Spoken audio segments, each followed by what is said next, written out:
يا من هو الله الذي لا إله إلا هو الرحمن الرحيم الملك القدوس السلام المؤمن المهيمن العزيز الجبار المتكبر الخالق البارئ المصور الغفار القهار الوهاب الرزاق الفتاح العليم القابض الباسط الخافض الرافع المعز المذل السميع البصير الحكم اللطيف الخبير الحليم العظيم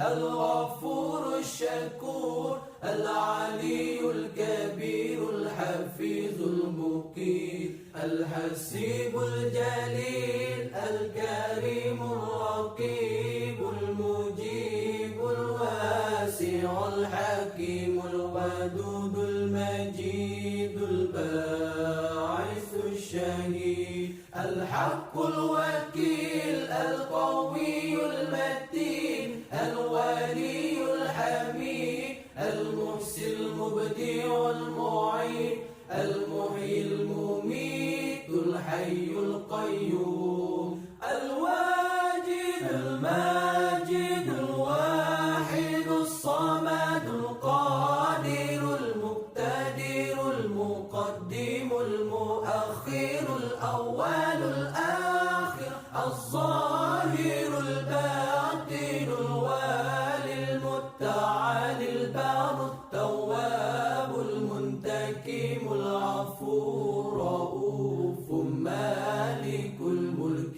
ذو الجلال والإكرام المقسط الجامع الغني المغني المانع الضار النافع النور الهادي البديع الباقي الوارث الرشيد الصبور الذي ليس كمثله شيء وهو السميع البصير اللهم صل أفضل الصلاة على أسعد المخلوقات كسيدنا محمد وعلى آله وصحبه وسلم عدد معلوماتك ومداد كلماتك كلما ذكر قومی ترانہ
أعوذ بالله من الشيطان الرجيم بسم الله الرحمن الرحيم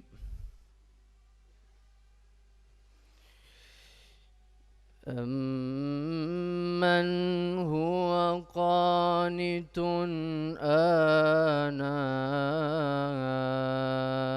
اللَّيْلِ ساجدا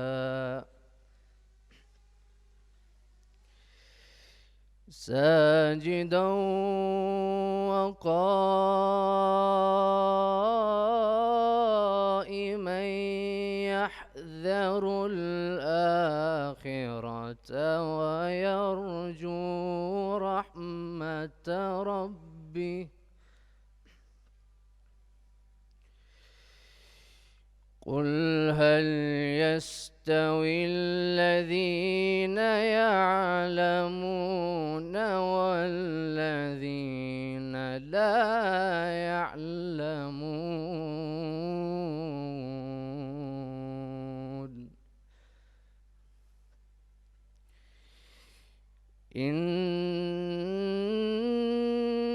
إنما يتذكر أولو الألباب قل يا عبادي الذين آمنوا اتقوا ربكم للذين أحسنوا في هذه الدنيا حسنة وأرض الله واسعة إنما يوفى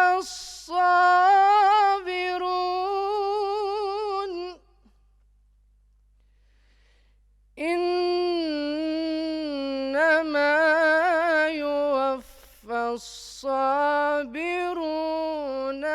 أجرهم بغير حساب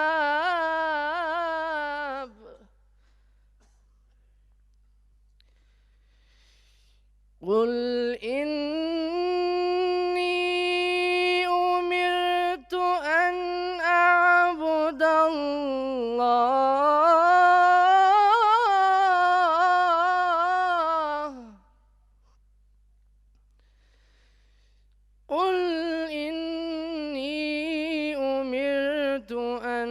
أعبد الله مخلصا له ديني صدق الله العظیم۔ شروع اللہ کے نام سے جو بڑا مہربان نہایت رحم والا ہے۔ کیا اس شخص کی روش بہتر ہے یا اس شخص کی جو مطیع فرمان ہے؟ رات کی گھڑیوں میں کھڑا رہتا ہے اور سجدے کرتا ہے، آخرت سے ڈرتا اور اپنے رب کی رحمت سے امید لگاتا ہے۔ ان سے پوچھو کیا جاننے والے اور نہ جاننے والے دونوں کبھی یکساں ہو سکتے ہیں؟ نصیحت تو عقل رکھنے والے ہی قبول کرتے ہیں۔ کہہ دو کہ اے میرے بندو جو ایمان لائے اپنے پروردگار سے ڈرو، جنہوں نے اس دنیا میں نیکی کی ان کے لیے بھلائی ہے، اور خدا کی زمین وسیع ہے، صبر کرنے والوں کی ان کا اجر ہے بے حساب دیا جائے گا۔ اے نبی صلی اللہ علیہ وآلہ وسلم، ان سے کہو مجھے حکم دیا گیا ہے کہ دین کو اللہ کے لیے خالص کر کے اس کی بندگی کروں۔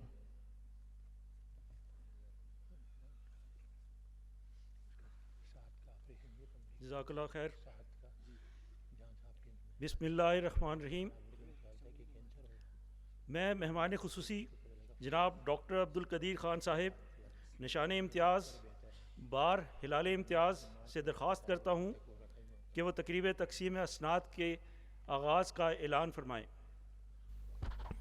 اعوذ باللہ من الشیطان الرجیم، بسم اللہ الرحمن الرحیم۔ میں تقریب تقسیم اسناد کے آغاز کا اعلان کرتا ہوں۔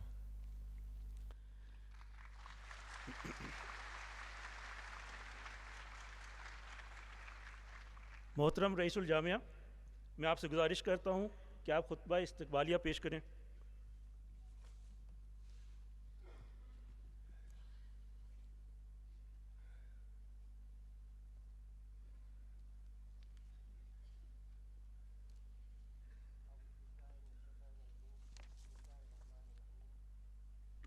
الحمدللہ والصلاۃ والسلام علی خاتم الانبیاء۔ معزز مہمان خصوصی محسن پاکستان ڈاکٹر عبدالقدیر خان صاحب، حسن محمد خان صاحب، قابل احترام مہمان گرامی، اراکین board of trustees and board of governors, عمدائے کلیات، محترم والدین، اراکین بورڈ آف ٹرسٹیز، اساتذہ کرام اور عزیز طلبہ و طالبات، السلام علیکم ورحمۃ اللہ وبرکاتہ۔ میں محترم ڈاکٹر عبدالقدیر خان صاحب کا استقبال کرتے ہوئے آپ سب کو 14ویں جلسہ تقسیم اسناد میں شرکت و مبارکباد پیش کرتا ہوں۔ میں چاہوں گا کہ جامع کی کارکردگی کے ساتھ ساتھ اختصار سے یہ بات بھی آپ کے سامنے آ جائے کہ یہ جامع کس بنا پر بنی ہے، اس کے اصول کیا ہیں، اور اس جامع کے طلباء سے ہم کیا توقع رکھتے ہیں۔ اگر میں یادداشت پہ زور دوں تو سفر کا آغاز انتہائی کم وسائل کے ساتھ جنرل ذوالفقار صاحب نے اپنے خلوص، کمٹمنٹ اور نیک نیتی بنا پہ کیا۔ یہ سن 95 کی بات ہے جب انہوں نے ایک ٹرسٹ قائم کیا، Islamic international medical college trust, اور سن 96 میں اس ٹرسٹ نے ایک ایسے شعبے میں جو ہمارے ملک کی ضرورت ہے اور جس میں آج بھی ہمارے پاس افراد کی بہت کمی ہے، یعنی طب کا شعبہ جو ان کا اپنا فیلڈ تھا، انہوں نے یہ چاہا کہ اس شعبے سے ہم کام کا آغاز کریں۔ چنانچہ 1996 میں ایک عسکری کے بلاک کے اندر بیسمنٹ میں ہم نے اس کام کا آغاز کیا۔ مجھے اس لیے یاد ہے کہ میں اسی بیسمنٹ میں بارہا جا کے لیکچر دیتا رہا تھا۔ ہماری پہلی انٹیک بمشکل 70 طلبہ کی تھی۔ آج اللہ کی مہربانی سے ہمارے 16,000 طلبہ ہیں۔ اس وقت ہمارے پاس چند اساتذہ تھے، آج ہمارے پاس الحمدللہ 700 اساتذہ ہیں۔ اس وقت ہمارے پاس ایک چھوٹا سا زمین کا قطعہ تھا جہاں پہ ہم نے کام کا آغاز کیا، اور آج اسلام آباد پنڈی میں ہمارے 4 کیمپسز اور لاہور میں کیمپس، فیصل آباد میں کیمپس، اور انشاءاللہ بہت جلد سوات میں کیمپس کا آغاز ہوگا۔ یہ تمام چیزیں جو میں آپ سے عرض کر رہا ہوں، اس کی بنیاد کوئی ایک فرد نہیں ہے، بلکہ یہ ان تمام افراد کی کاوشوں کا نتیجہ ہے جن کا خلوص، بے لوثی، محبت اور خاص طور پہ رب کریم کے ساتھ تعلق اس کی بنیاد تھی۔ جو چیز میں نے سیکھی ہے اس پورے عرصے میں ٹرسٹ کے قیام سے آج تک، وہ یہ ہے کہ اگر ایک کام کو اللہ کے لیے کیا جائے گا وہ اس میں برکتیں پیدا کرے گا۔ ہم نے یہ طے کیا کہ جو کام ہم کریں گے اس میں سود کی فائدہ شامل نہیں ہوگا، نہ ہم نے بینک سے قرض لیا نہ بینک کو سود دیا۔ اللہ نے ہم کو برکت دی۔ ہم نے یہ طے کیا کہ ڈے 1 سے ہمارے طلبہ طالبات کو قرآن کریم ترجمے سے پڑھایا جائے گا، اور ہمارا کالج واحد کالج تھا پورے خطے کے اندر جس میں یہ کام علماء کرام نے نہیں بلکہ ان اساتذہ نے کیا جو ان کو سرجری، آپتھمالوجی، گائنی پڑھانے والے تھے۔ اور مجھے کہنے میں یہ فخر ہے کہ الحمدللہ وہ بچے اور بچیاں جنہوں نے قرآن کریم کا مطالعہ ان کے ساتھ کیا، آج وہ دنیا کے گوشے گوشے میں پائی جاتی ہیں۔ یہ اللہ تعالیٰ کی مہربانی ہے کہ اس نے آغاز سے جنرل صاحب کو کچھ ایسے مخلص ساتھی فراہم کر دیے جن کے مکمل تعاون سے یہ چیز تکمیل تک پہنچ سکی۔ جامع کے بننے کے ساتھ جو 2002 میں ہمارا چارٹر بنا، ہم نے کوشش کی کہ ہر 2 سال کے اندر ہم کم از کم ایک نئی فیکلٹی کا آغاز کریں۔ چنانچہ 2004 میں ہم نے آغاز کیا اپنے فیکلٹی آف مینجمنٹ سائنس کا۔ اس سے پہلے ہمارے جو ادارے تھے ان میں انسٹیٹیوٹ انفارمیٹکس اور انجینئرنگ فیکلٹی پہلے سے موجود تھی۔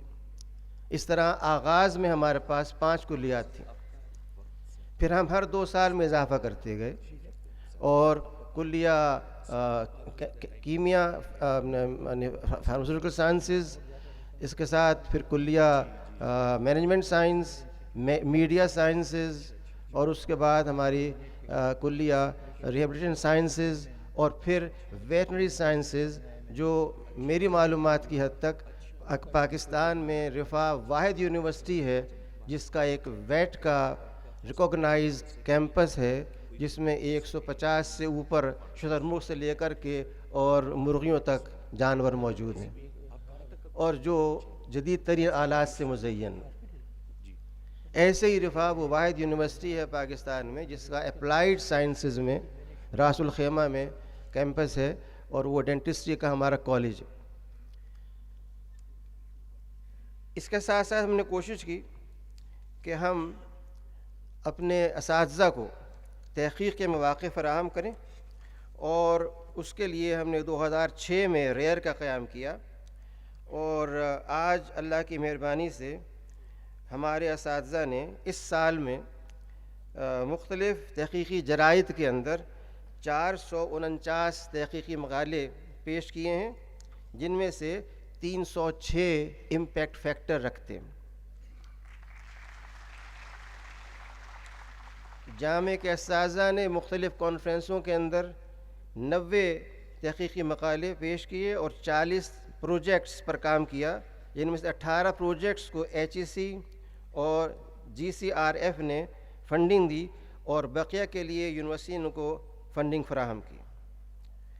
طلباء اور طالبات کی فلاح کے لیے ہم نے آغاز سے یہ اصول رکھا کہ کسی بھی طالب علم کو اس بنا پہ رد نہ کیا جائے کہ وہ افورڈ نہیں کر سکتا۔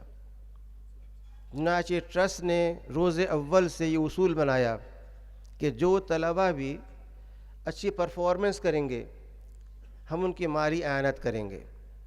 میں یہ اللہ کے شکر ساتھ معلومات آپ کو دینا چاہتا ہوں کہ ہم نے اس سال طلباء اور طالبات میں 245 ملین روپیز بطور امداد کے فراہم کیے، اور یہ ہمارے طلباء میں سے 5186 افراد نے ان کو وصول کیا۔ طلباء و طالبات کی سرگرمیوں کے لیے ہم نے کوشش کی ہے کہ ایک شعبہ قائم ہو، اس کا نام SSD ہے، اسٹوڈنٹ سروس ڈپارٹمنٹ، اور یہ مختلف سرگرمیاں ان کے ساتھ کرتا ہے۔ ہم نے اس سال ایک قومی بنیاد کے اوپر نیشن کانفرنس منعقد کی، جس کا مقصد یہ تھا کہ طلباء کو پاکستان کی آئیڈیالوجی سے متعارف کرایا جائے۔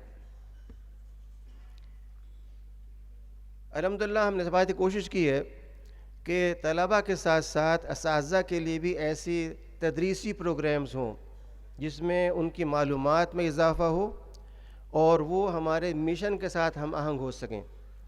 اس غرض کے لیے ایک پوسٹ گریجویٹ ڈپلومہ اساتذہ کے لیے ہم نے نافذ کیا ہے، جس کو اب 7 سال ہو چکے ہیں، اور ایسے ہی طلباء کے لیے ایک لائف اینڈ لیونگ کے عنوان سے کورس جو لازمی ہے ان کے پاس کرنے کے لیے، اور یہ ہر سیمسٹر میں 2 کریڈٹ آورز کا کورس ہوتا ہے تاکہ ان کی اخلاقی تربیت اور سیرت کی تعمیر ہو سکے۔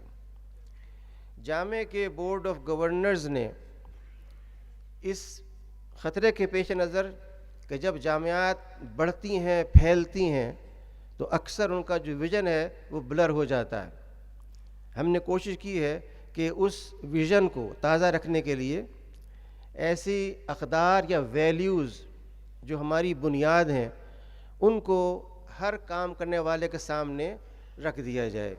یہ جو ہم نے ویلیوز طے کی ہیں وہ 6 ویلیوز ہیں جو خلاصہ ہیں ایک لمبی فہرست کا۔ ان میں پہلی ویلیو یہ ہے کہ ہم جو کام بھی کریں گے وہ سائنٹیفک تحقیق ہو، وہ پروجیکٹس ہوں، ان میں ہمارے سامنے امیڈیٹ گین نہیں ہونا چاہیے بلکہ الٹیمیٹ گین، اور وہ آخرت کامیابی ہے۔ چنانچہ ہماری پہلی ویلیو یہ ہے کہ سارے پروگرامز اس نوعیت کے ہوں جو آخرت کا احساس پیدا کریں۔ دوسری ویلیو ایکسیلنس، تعلیم اور ہر شعبے میں چاہتے ہیں کہ ہمارے طلباء اپنی کارکردگی بہترین بنائیں۔ اس غرض کے لیے ہم نے دوسری ویلیو رکھی ہے اتقان، یعنی جو قرآن پاک کی اصطلاح ہے اس کا مفہوم ہے ایک چیز کو کمال تک پہنچانا۔ تیسری چیز ہم سمجھتے ہیں کہ جامع اسی وقت کامیاب ہو سکتی ہے جب اس میں ایک کلچر ہو باہمی مشاورت کا۔ قرآن کریم نے مشاورت کو نبی صلی اللہ علیہ وسلم پر لازمی کر دیا کہ وہ ہر فیصلہ مشاورت سے کریں۔ ہم چاہتے ہیں کہ اونرشپ ادارے کے اندر ہو، اور اس سے ہم نے یہ ویلیو رکھی ہے۔ ہماری اگلی ویلیو ہے اجتماعیت، تاکہ ہمارے ہاں انفرادیت نہ پیدا ہو۔ جو جدید فتنہ یورپی تہذیب نے ہم کو دیا ہے وہ انڈیویجولزم ہے، اس کے نتیجے میں ایک فرد اپنے بارے میں سوچتا ہے، میرا فائدہ، میری گاڑی، میرا گھر، میرے بچے، میرا مفاد۔ ہم چاہتے ہیں کہ اجتماعیت کا احساس پیدا ہو، اور اسلام وہ واحد دین ہے جو ہر معاملے میں چاہتا ہے کہ اجتماعیت پیدا ہو۔ اگلی ہماری ویلیو ہے رحمہ، جس کا مطلب یہ ہے کہ ہم انتہائی نرمی، محبت اور بھلائی کے ساتھ پیش آئیں۔ آج ہمارے معاشرے میں آپ دیکھتے ہیں کہ ہر بات پہ شدت پسندی، انتہا پسندی، فساد کی شکل پیدا ہو جاتی ہے۔ اور آخری ویلیو ہے محاسبہ۔ ہم سمجھتے ہیں کہ جو کام بھی کیا جائے اس کی اکاؤنٹیبلٹی ہونی چاہیے۔ یہ وہ ویلیوز ہیں جو ہم نے اپنے کارپوریٹ کلچر کی بنیاد رکھی ہیں اور جس کی بنیاد پہ ہم کام کر رہے ہیں۔ ان چیزوں کو نافذ کرنے کے لیے ہم نے 2 تدریسی ایجوکیشنل میتھڈالوجی کی روشنی میں کام کیے ہیں۔ پہلا کام یہ ہے کہ طلباء کے لیے ایک پروفائل تیار کیا جائے جسے ہم کہتے ہیں رفا ایسپائرڈ اسٹوڈنٹ ماڈل، کہ اس میں کیا چیزیں ہوں، اور اسی بنیاد پہ ہم نے ایک ڈاکومنٹ بنایا ہے جس کا عنوان ہے رفا ٹیچرز کمپیٹنسیز، اور ان دونوں میں کوشش کی گئی ہے کہ نہ صرف ان کے شعبے میں ایکسیلنس بلکہ ان کردار کے اندر بھی اعلیٰ ترقی پائی جائے۔ ہمارے یونیورسٹی کو یہ امتیاز حاصل ہے کہ اس نے HEC کے شروع کرنے سے پہلے کوالٹی کے لیے ایک شعبہ قائم کیا تھا ریئر کے نام سے 2006 میں، اور الحمدللہ یہ جو ہمارا انہینسمنٹ سیل ہے اس کی کارکردگی 2013 سے آج تک HEC کے معیار کے مطابق 99% ہے،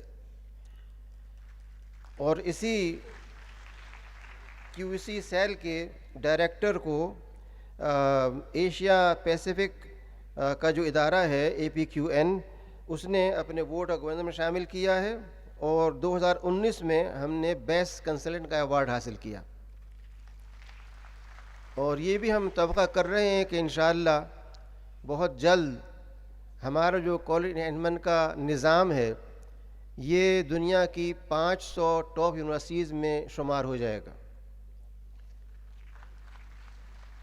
جامعہ نے اس بات کی کوشش کی ہے کہ وہ طلباء کے لیے ویلفیئر میں حصہ لینے کا موقع فراہم کرے، چنانچہ ہمارے بچوں نے اور بچیوں نے مختلف مقامات پر صحت کے لیے کیمپس لگائے ہیں، تھر میں بکریاں تقسیم کی ہیں، اور یہ سارے کام انہوں نے اپنے خرچے پہ کیے ہیں۔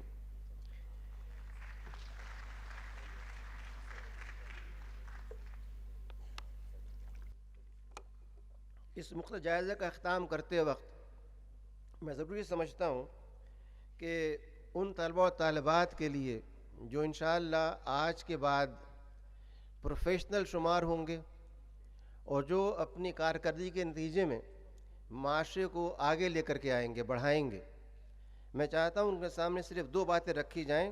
ایک یہ کہ آپ جس ادارے سے جو آپ کی مادر علمی ہے اس سے آپ نکل رہے ہیں، اس کی پہچان آپ ہیں۔ اگر آپ نے یہاں پر 5 سال یا 4 سال یا 2 سال جو آپ کے پروگرام سے اکیڈمک ان میں اساتذہ کے ساتھ رہ کر کے ان کی شخصیت سے، ان کے علم سے، کردار سے کچھ حاصل کیا ہے، تو اب یہ آپ کا فرض بنتا ہے کہ اس چیز کو آپ آگے لے کر کے چلیں۔ قومیں اخلاق سے بنتی اور بگڑتی ہیں۔ قوموں کا شمار اسپیگٹی ہائی ویز سے نہیں ہوتا کہ ان کے کتنی پائی جاتی ہیں۔ اگر آپ کا کردار، آپ کا اخلاق اعلیٰ ہے، قوم آگے بڑھے گی۔ آج جو کچھ آپ دیکھ رہے ہیں، کرپشن ہو، وہ مالی ہو، اخلاقی ہو، سیاسی ہو، اس سب کی بنیاد صرف ایک ہے کہ ہم نے نہ اللہ کو یاد رکھا ہے، نہ اخلاقی اصول اختیار کیے ہیں۔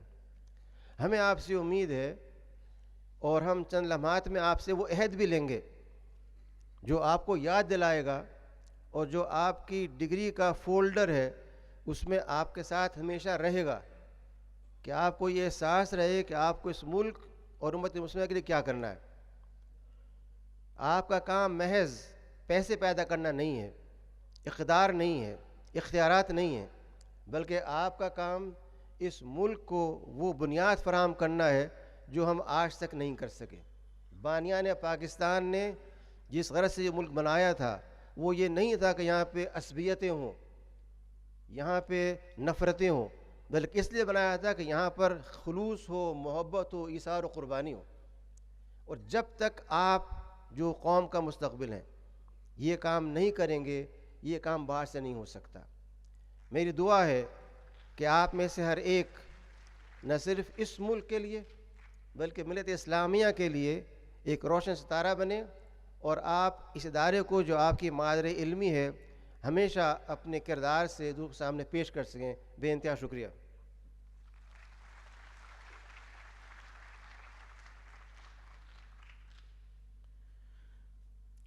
بہت شکریہ محترم رئیس الجامعہ۔ اب میں محترم امیر الجامعہ سے گزارش کرتا ہوں کہ آپ تقریب سے خطاب فرمائیں۔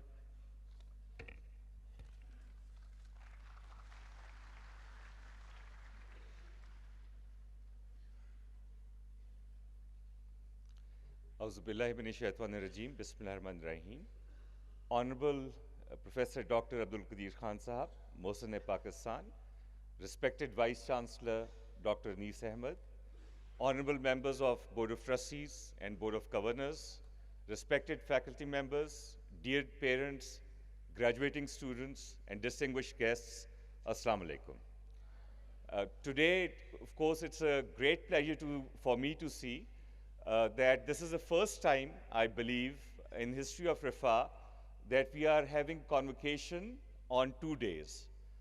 Today, we have the graduating ceremony for our medical and allied students, and tomorrow, there's going to be a full-fledged ceremony like this for our non-medical students.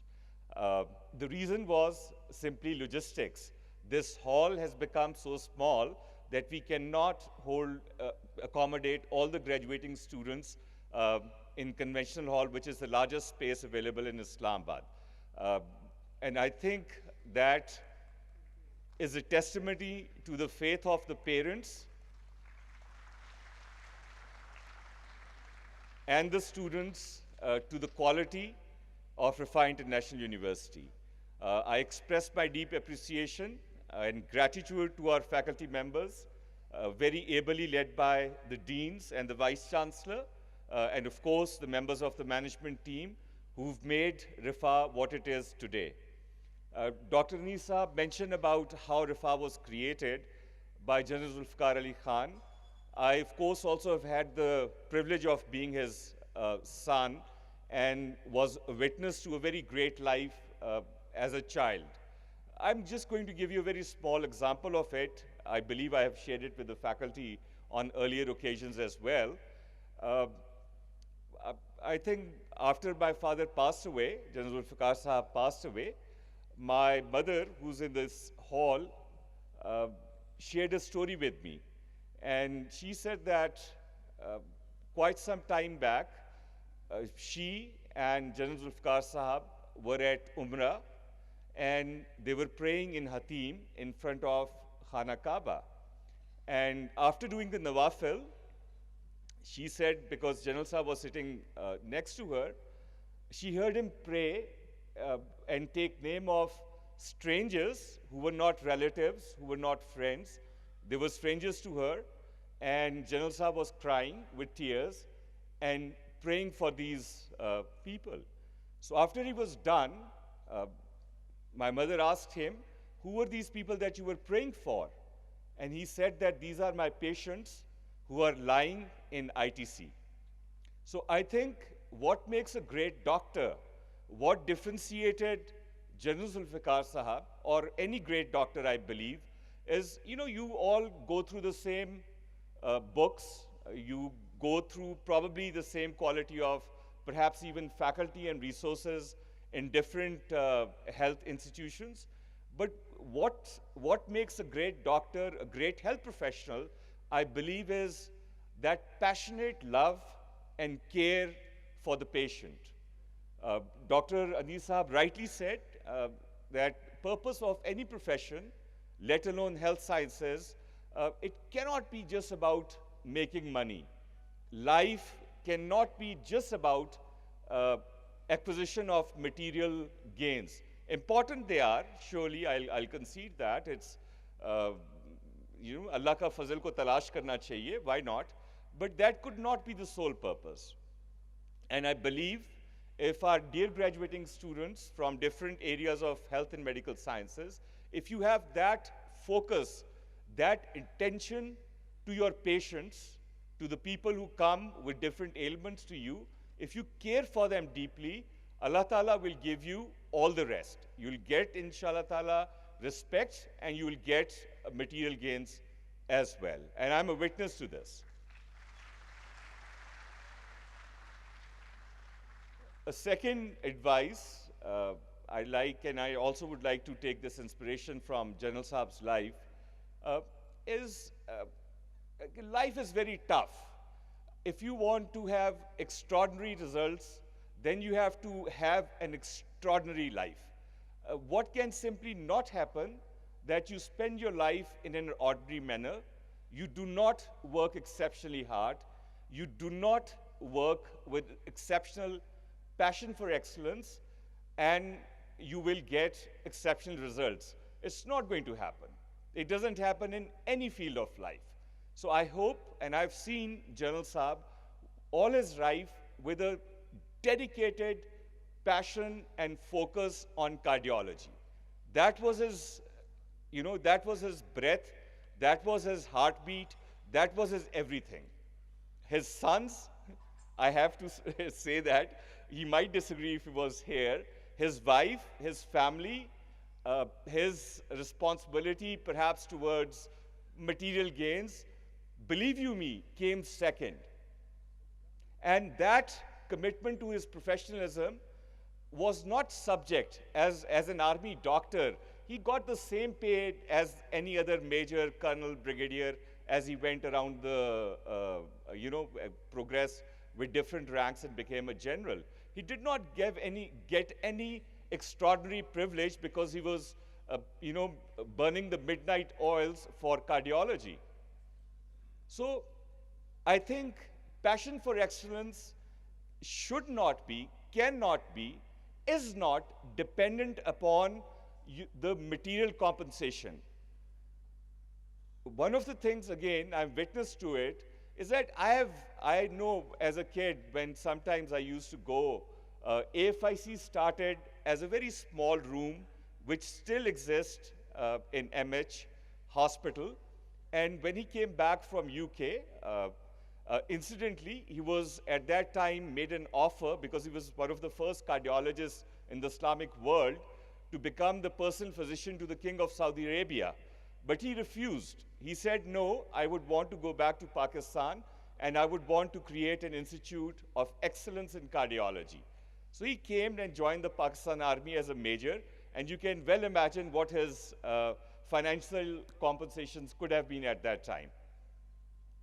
And the room that he was given as an office was a room where if the patient would come as an attendant, the attendant could not come in with the patient because it was so small. Either an attendant could come in or a patient would come in. So I believe, and not ever in my life did I hear him ever complain about the fact that his office was big or small, or whether he had XYZ facility or not.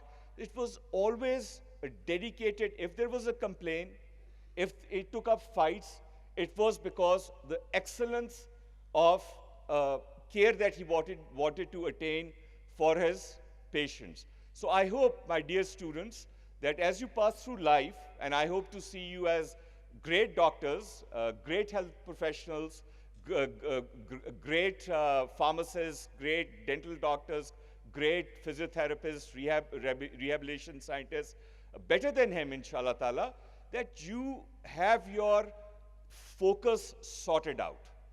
Aapko apna qibla seedha rakhna padega. I hope also that you're able to have big dreams. Unfortunately, in our country, people who dream, and they are generally put down upon. Yaar ye baatein Pakistan mein to nahi ho sakti, idhar to is tarah nahi ho sakta. So I hope, whether it's very important, Dr. Saab just talked about the fact that mashwara and shuraiyat is one of the values of the university. But I think sometimes you have to have belief in yourself and reject what everybody else advises you. Not always. Mashwara is very important. Consultation from your loved ones, from your elders, from your mentors, from your colleagues, from your friends is extremely important. But I think one should also know sometimes to say no to every other advice and follow one's dreams. It is indeed a great pleasure, great honor, and I think we are all honored today by Dr. Abdul Qadir Khan Sahab for gracing this occasion. He's such a great personality.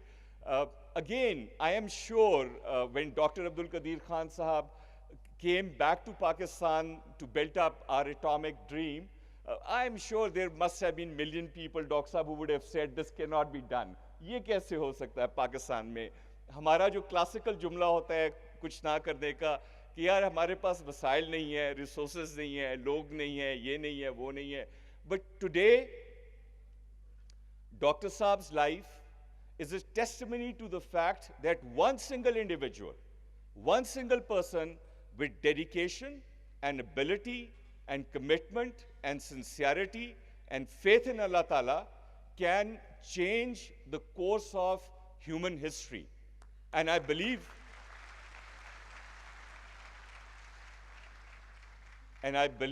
Dr. Saab has done as much for Pakistan. We don't even know how many wars have been averted because we had the nuclear deterrent.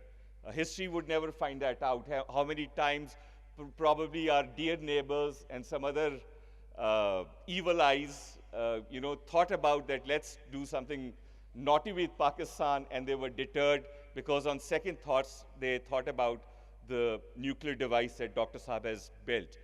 To me, Dr. Saab, one of the great inspiration that I take from your life is not only about you being a great scientist, a great technical expert of nuclear physics, but the fact that he was able to create a great team. He was able to work and lead and train professionals, and he was able to collaborate with so many different people from different aspects which were required to build up the bomb. It could not be just done by him alone, or any individual alone. So my last and final advice to you, my dear graduating students, is that in your life, learn to work well in teams as well. I think as for some reason, the way we are brought up in our country, ہمیں بڑی advice دی جاتی ہے کہ بھئی دوسروں سے ذرا بچ کے رہنا, غیر سے ذرا, so we are, I think, for some reason, we are brought up a little bit too cynical. And at the end of the day, even after we become, mature, we pass through our ages, and we get our degrees, and we, get our different designations. I've rarely come across people who have the ability to build teams and work as team members as well. So I hope that you develop that ability, because great things are achievable only if we work in collaboration with others. Once again, I congratulate all the graduating students. Today is a witness to your dedication, to your hard work. Today is, in a very small manner, you repay the faith of your parents. Once again, I thank the dear parents. I think it's such a big decision to send your daughter or son to an institution, and we take it as an amana, and I hope that we've been able to do justice to the responsibility that you gave to us. I'm very thankful again and appreciative of our dear faculty members who worked sometimes in very trying circumstances, but always with dedication and passion to develop students who come as young children to us as mature adults and tomorrow's leaders for Pakistan. Pakistan Zindabad. Thank you.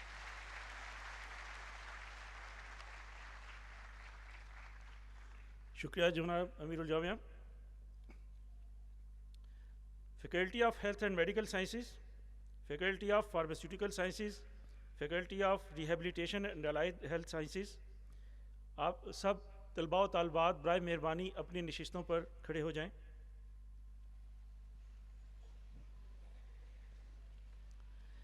محترم امیر الجامعہ، میں ان طلباء و طالبات کو آپ کے سامنے پیش کرتا ہوں جن کے امتحانات کے بعد اس بات کی تصدیق کی گئی ہے کہ وہ اسناد حاصل کرنے کے اہل ہیں.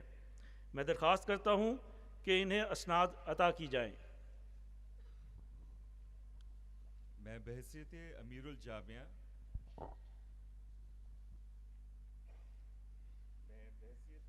الجامعہ اپنے اختیار کو استعمال کرتے ہوئے آپ کو اسناد کامیابی عطا کرتا ہوں، اور اس امتیاز کے لیے آپ کو مقررہ عبائے فضیلت پہننے کی اجازت دیتا ہوں، جو آپ کے مستند ہونے کا امتیازی نشان ہے.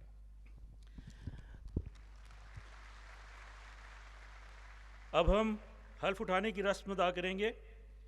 میں محترم رئیس الجامعہ سے گزارش کرتا ہوں کہ وہ تمام طلباء و طالبات سے حلف لیں. بسم اللہ الرحمن الرحیم. اللہ کے نام سے جو نہایت مہربان اور انتہائی رحم کرنے والا ہے. تمام تعریفیں اللہ سبحانہ و تعالیٰ کے لیے ہیں، جو خالق، رازق، مالک، العلیم، الحی اور شفا دینے والی واحد ہستی ہے. میں اللہ کے سوا کسی کی عبادت نہیں کرتا اور صرف اللہ سے امداد کا طالب ہوں. میں اللہ کے پاک نام کے ساتھ حلف اٹھاتا ہوں اور اقرار کرتا ہوں کہ میری زندگی کا حتمی مقصد اللہ کی رضا کا حصول ہوگا، اور میں پورے خلوص، ہمدردی، انکساری کے ساتھ اس کی مخلوق کے ساتھ عادلانہ رویہ رکھوں گا. اللہ کے رسول کی طرف سے جو فرائض و واجبات مجھ پر عائد کیے گئے ہیں ادا کروں گا، اور اسلام کی تعلیمات کو اپنی ذاتی، معاشرتی اور اجتماعی زندگی میں عملاً نافذ کرنے کی کوشش کروں گا. میں عہد کرتا ہوں کہ ہمیشہ حق کی حمایت اور بھلائی کا قائم کرنے اور برائی کے مٹانے میں بھرپور تعاون کروں گا. اللہ کی خوشی اور اس کی مخلوق کی فلاح اور علم کے حصول میں کوشاں رہوں گا، اور انسانوں کے وقار، عزت، اور عظمت کا لحاظ رکھوں گا. نسل، ملک، رنگ اور علاقائیت کے امتیاز کے بغیر میں سب انسانوں کی خدمت کروں گا، چاہے وہ امیر ہوں یا غریب، دوست ہوں یا دشمن. انسانی زندگی کے تقدس کا خیال رکھوں گا اور ہر وقت ہر حالت میں اللہ کے بتائے ہوئے قانون کے مطابق ان کے تحفظ کی کوشش کروں گا. درد اور تکالیف کو رفع کرنے اور انسانوں کو آرام پہنچانے کے لیے پورے خلوص سے اپنی بھرپور کوشش کروں گا. اپنے رابطے میں آنے والے ہر فرد کے اعتماد کو قائم رکھوں گا اور اس کے راز کسی پر افشا نہیں کروں گا. اپنے اساتذہ، بزرگوں، رفقائے کار اور ساتھیوں کے ساتھ احترام کروں گا. اسلامی پیشہ ورانہ اخلاق پر عمل کروں گا. اپنی غلطیوں کو تسلیم کرنے کی جرات پیدا کروں گا. اپنے طور طریقے بہتر کی کوشش کروں گا اور دوسروں کی زیادتیوں سے درگزر کروں گا. نظریہ پاکستان کا وفادار رہوں گا اور قومی تشخص، ملکی یکجہتی، اتحاد امت، مجموعی ترقی، پاکستان اور امت مسلمہ کو خود کفیل بنانے کے لیے اپنی تمام توانائی صرف کروں گا. اے اللہ، مجھے ہر حال میں اس عہد پر قائم رہنے کی قوت، ہمت اور توفیق عطا فرما. آمین.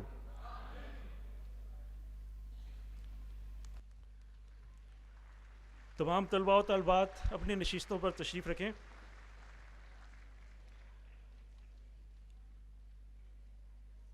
محترم امیر الجامعہ، وہ طلباء و طالبات جن کے کوائف آج کی تقریب تقسیم اسناد کی فہرست میں موجود ہیں لیکن بوجہ وہ آج حاضر نہیں ہو سکے اور جنہوں نے درخواست کی ہے کہ انہیں ان کی غیر موجودگی میں اسناد عطا کی جائیں، میں آپ سے گزارش کرتا ہوں کہ انہیں بھی اسناد عطا کی جائیں.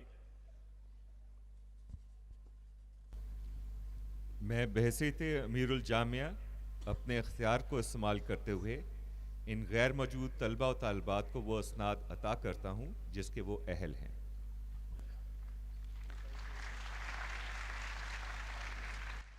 اب میں ناظم امتحانات سے درخواست کروں گا کہ وہ کامیاب طلباء و طالبات کی فہرست امیر الجامعہ کو پیش کریں تاکہ وہ اس فہرست پہ دستخط ثبت فرمائیں.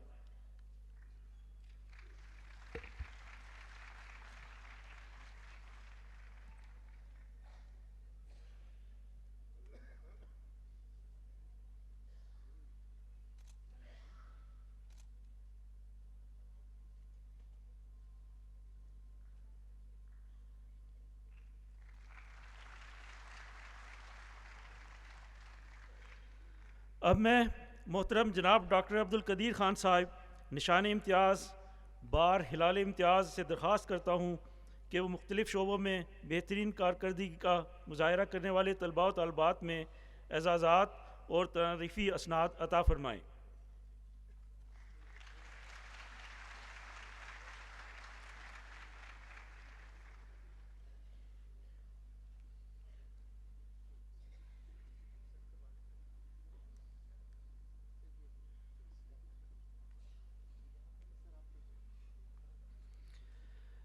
جناب مہمان خصوصی، میں ذوالفقار گولڈ میڈل حاصل کرنے والے طلباء و طالبات کو پیش کرتا ہوں. سمن ظہور، MBBS international Islamic medical college.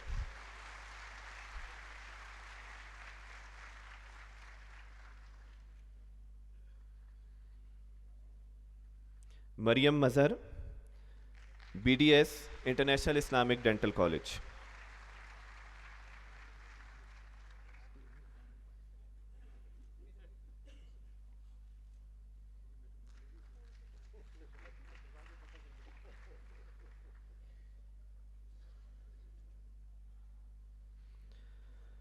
Usman Sharif, Doctor of Pharmacy, RIPS.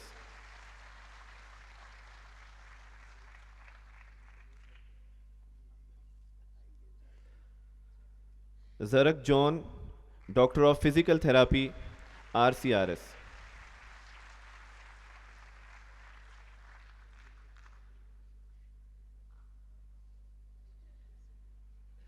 Atiqa Yunus, Doctor of Physical Therapy.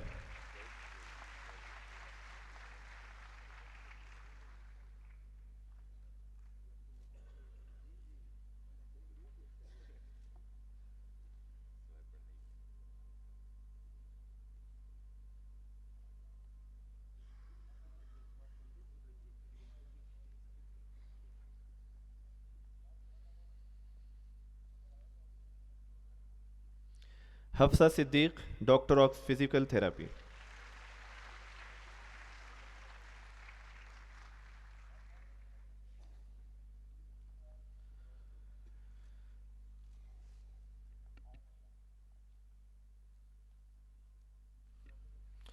جناب, میں چانسلر گولڈ میڈل حاصل کرنے والے طلباء و طالبات کو پیش کرتا ہوں.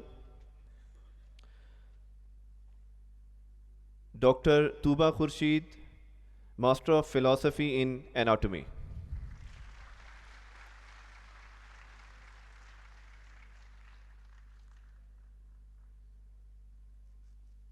Doctor Abu Bakr Siddique, master of philosophy in physiology.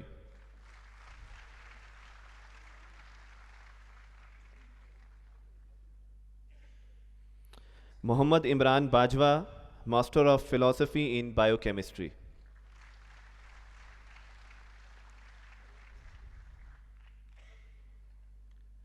Doctor Rubina Shafi, master of philosophy in chemical pathology.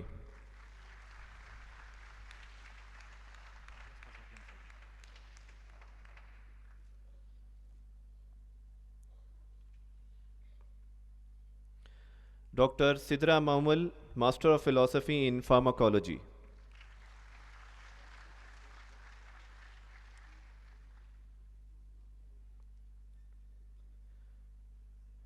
Doctor Ayesha Elahi, master of philosophy in haematology.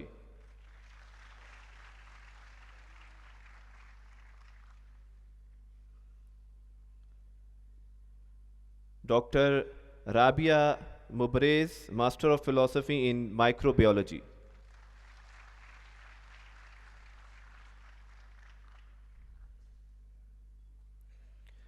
Doctor Sajjad Ali Akbar, master of science in pain medicine.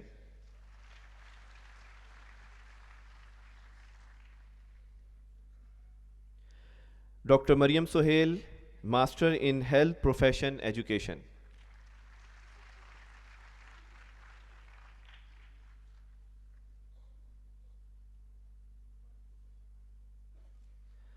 Doctor Amna Shahzad, MBBS.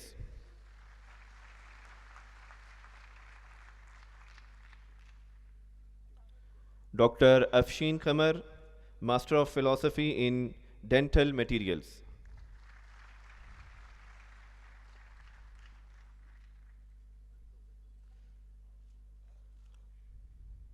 Doctor Qurat Ulain, bachelor of dental surgery.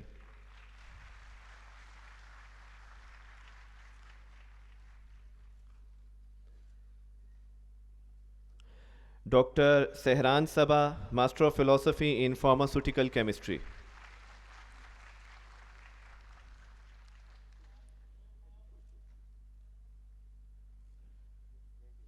Doctor Saba Sohail, master of philosophy in pharmaceutics.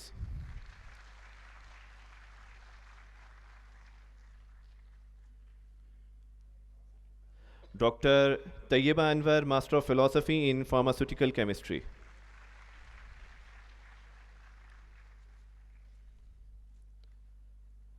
Doctor Fatima Shaukat, master of philosophy in pharmacology.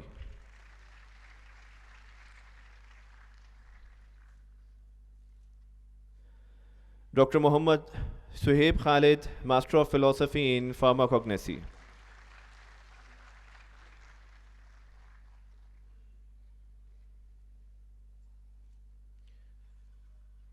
Doctor Huma Pervaiz doctor of pharmacy,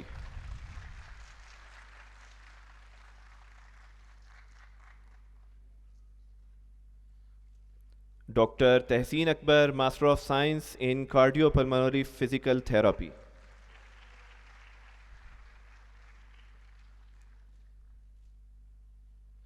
doctor Abeer Bhatti master of science in orthopaedic manual physical therapy,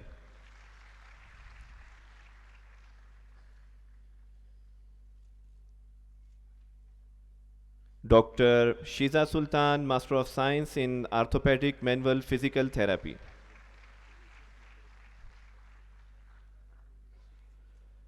doctor Asad Saleem Malik master of science in neuromuscular physical therapy,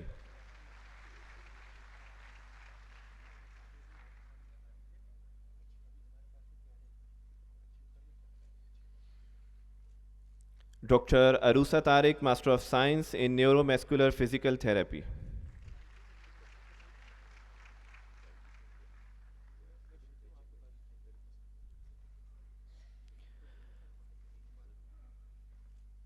doctor Munazza Munawar master of science in speech language pathology therapy,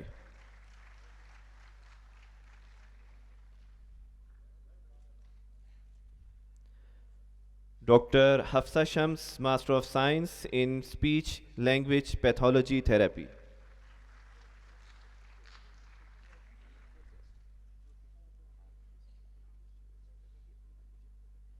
doctor زرق جون doctor of physical therapy,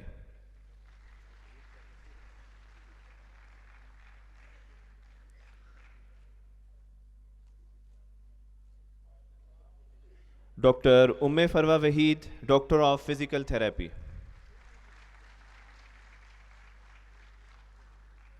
جناب، اب میں اعلیٰ کارکردگی کی بنیاد پر تعریفی اسناد حاصل کرنے والے طالب علم کو پیش کرتا ہوں، ڈاکٹر عابد علی خان ڈپلومہ ان انتھیزیالوجی،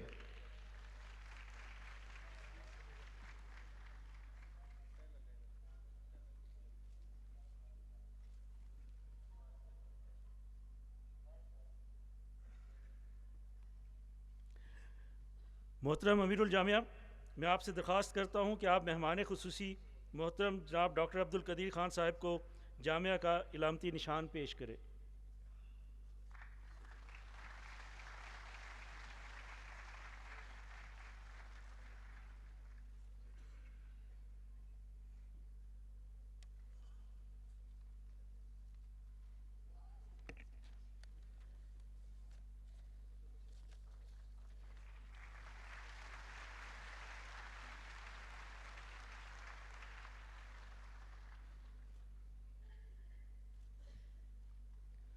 جناب مہمان خصوصی محترم جناب ڈاکٹر عبد القدیر خان صاحب، میں آپ سے گزارش کرتا ہوں کہ آپ تقریب تقسیم اسناد سے خطاب فرمائیں۔ اعوذ باللہ من الشیطان الرجیم، بسم اللہ الرحمن الرحیم۔ آپ کی اجازت سے میں اردو میں تقریر کرنا چاہوں گا، کیونکہ آپ نے اتنی اچھی انگریزی سنی ہے محترم چانسلر صاحب سے، وائس چانسلر صاحب سے، تو سوچا تو کوشش کرتا ہوں تھوڑی سی اچھی اردو سنا دوں آپ کو۔ محترم جناب حسن Muhammad Khan Sahib, chancellor Riphah international university, professor doctor Anis Ahmad Sahib, vice chancellor Riphah international university, professor doctor Anwar Riphah university international university, member board of trustees اور بورڈ آف گورنرز، محترم اساتذہ کرام، طلباء و طالبات، محترم والدین، معزز مہمانان گرامی، السلام علیکم۔ آج اس 14ویں تقسیم اسناد کی تقریب میں مجھے شرکت کر کے بہت خوشی ہوئی ہے۔ میرا ہمیشہ سے رفاع یونیورسٹی سے بہت اچھا تعلق رہا ہے اور مجھے اس پر فخر ہے کہ یہ یونیورسٹی جو ہے ماشاءاللہ اس وقت بہترین یونیورسٹیز میں ان کا شمار ہوتا ہے، اور اس میں ہمارا بھی تھوڑا کنٹریبیوشن ہے، وہ اس طرح کہ KRL کے جو ہمارے بہت ہی قابل، تجربے کار اور اعلیٰ کارکن اور میرے رفیق کار تھے جناب ڈاکٹر انوار الحق صاحب، وہ ڈپٹی وائس چانسلر ہیں یہاں، اور دوسرے ظفر اقبال صاحب جو بھی میرے کولیگ تھے اور ہمارے ساتھ تھے وہ بھی یہاں پر آپ کے ساتھ ہیں، تو کم از کم ہم نے تھوڑا سا حصہ اس میں ڈال دیا ہے۔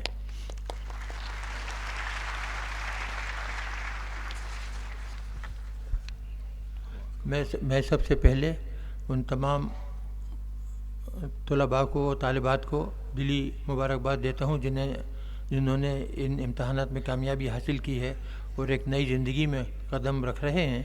اللہ پاک ان کو سب کو کامیاب کرے اور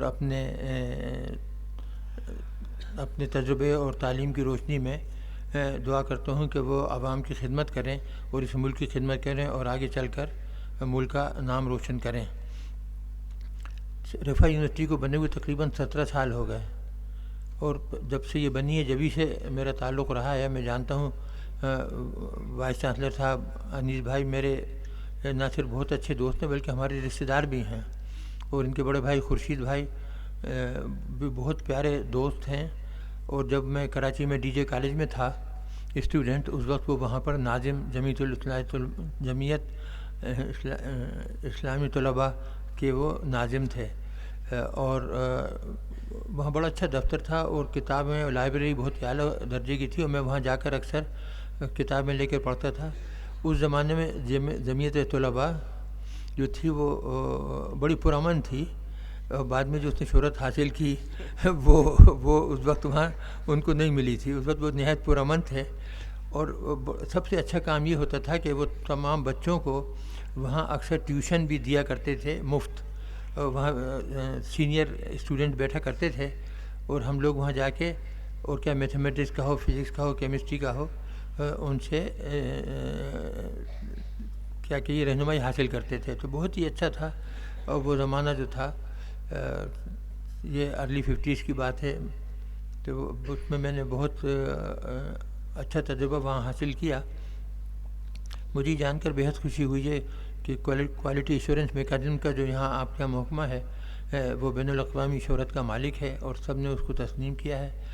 یہی نہیں بلکہ سائنٹیفک مضامین کے ساتھ اور میڈیکل مضامین کے ساتھ آپ کے یہاں اسلامی اقدار اور کردار وغیرہ کے بارے میں بھی کافی نصیحت کی جاتی ہے کہ آپ لوگ بچے جو ہیں یہاں سے اچھے مسلمان بن کے بھی نہ صرف اچھے سائنسداں بلکہ اچھے مسلمان بن کر بھی نکلیں، اور یہ بہت ہی اچھی بات ہے۔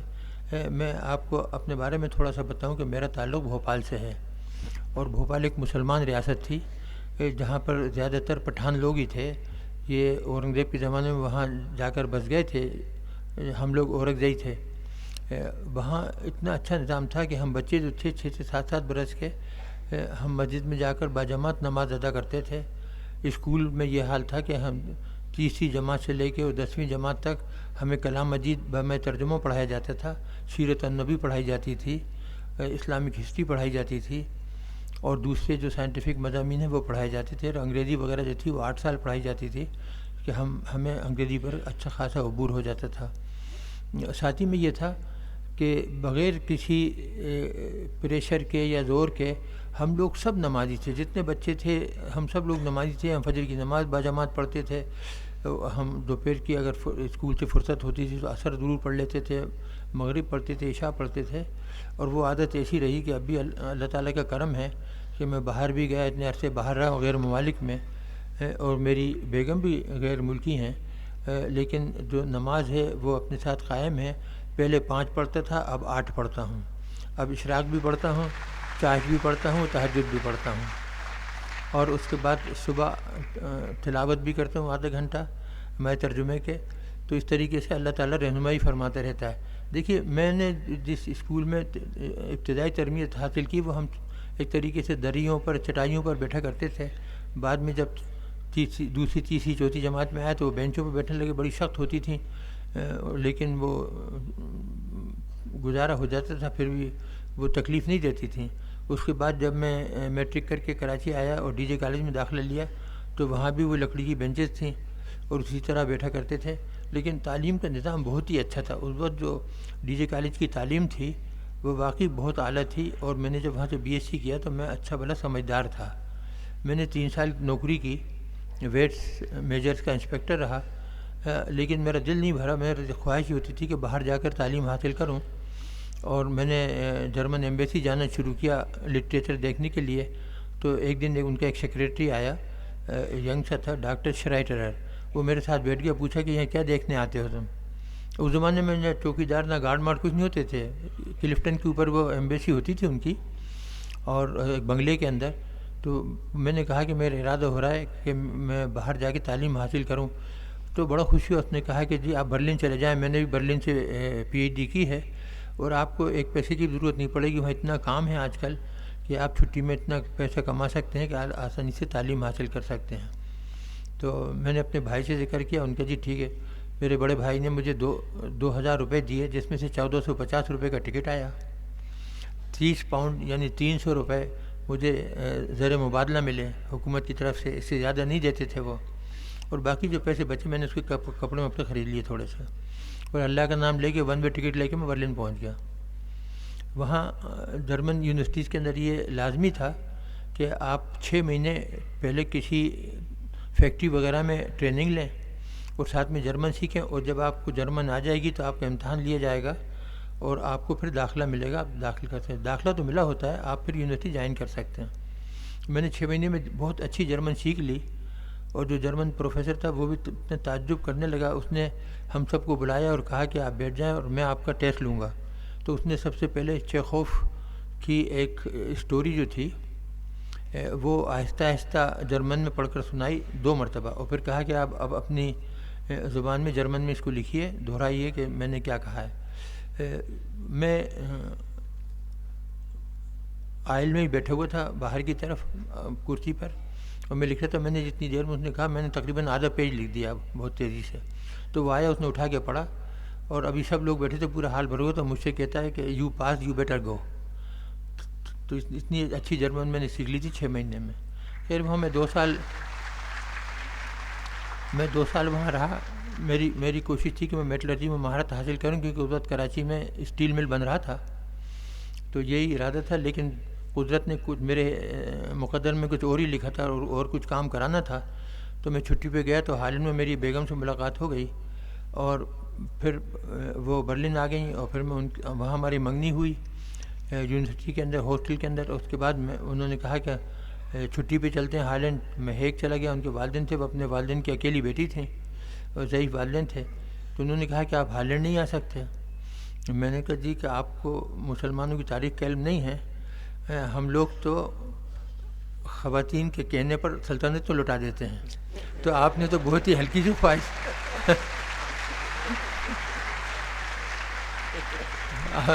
آپ نے تو اتنی ہلکی سی خواہش کا اظہار کیا ہے.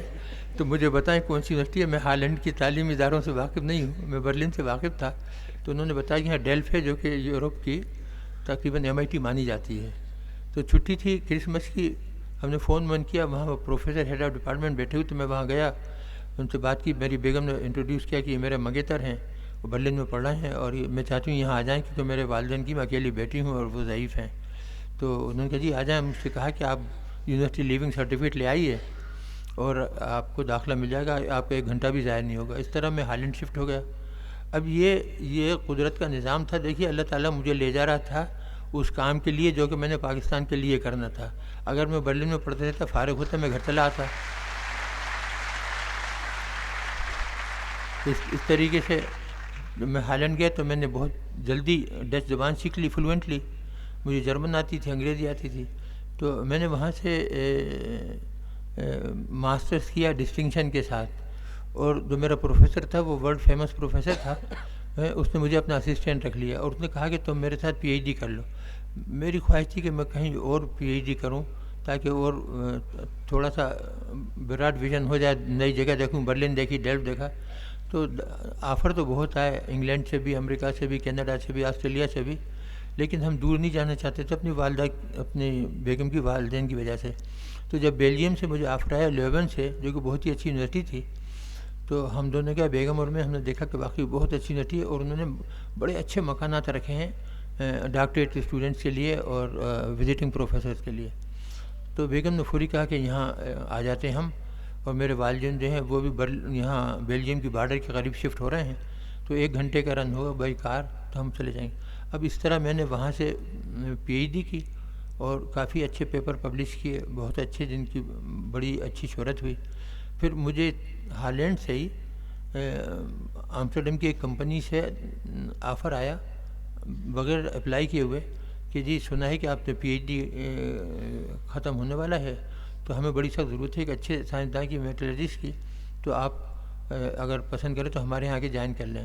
وہاں میرا ایک پرانا ساتھی تھا جس نے میرا نام بھر دیا تھا ڈیلف کا، تو میں وہاں چلا گیا۔ میرا یہ خیال تھا اس کمپنی میں 1,00,000 لوگ کام کرتے تھے، جس میں ڈیسیلینیشن پلانٹس اور نیوکلیئر پلانٹس اور ریلوے انجنس اور شپ انجنس اور ٹیکسٹائل میلس، اور یہ وہ دنیا بھر کی چیزیں وہ بناتے تھے۔ تو میں نے سوچا کہ ان کو شاید میٹلرجی کی پرابلمس آتی ہوں گی، تو اس لیے مجھے بلایا۔ لیکن وہ ڈائریکٹر نے چپ چاپ الگ بلا کے کہا کہ جی ایک بہت اہم پروجیکٹ ہے جس میں انگلینڈ، جرمنی اور ہالینڈ مل کر کام کر رہے ہیں، اور یہ ہے انریچمنٹ آف یورینیم۔ آپ دیکھیے اللہ تعالیٰ نے مجھے کہاں سے گھیر گھار کے وہاں پہنچا دیا۔ اور میں نے کہا جی ٹھیک ہے، میں اس میں لگا اور میں نے بہت محنت کی۔ میرا کام حالانکہ زیادہ تر میٹلرجی کا تھا، لیکن میں نے جتنے بھی اسپیکٹ ہے اس ٹیکنالوجی کے وہ سب سیکھ لیے۔ میں نے کتابیں لیں، لٹریچر لیا، جتنی محنت کر سکتا تھا، سمجھ سکتا تھا، میں نے اس کا ہر پہلو پہ غور کیا، کیونکہ مجھے فوری احساس ہوا کہ یہ ٹیکنالوجی ایسی ہے کہ کبھی نہ کبھی پاکستان کے کام آئے گی۔ اور میں کیا کرتا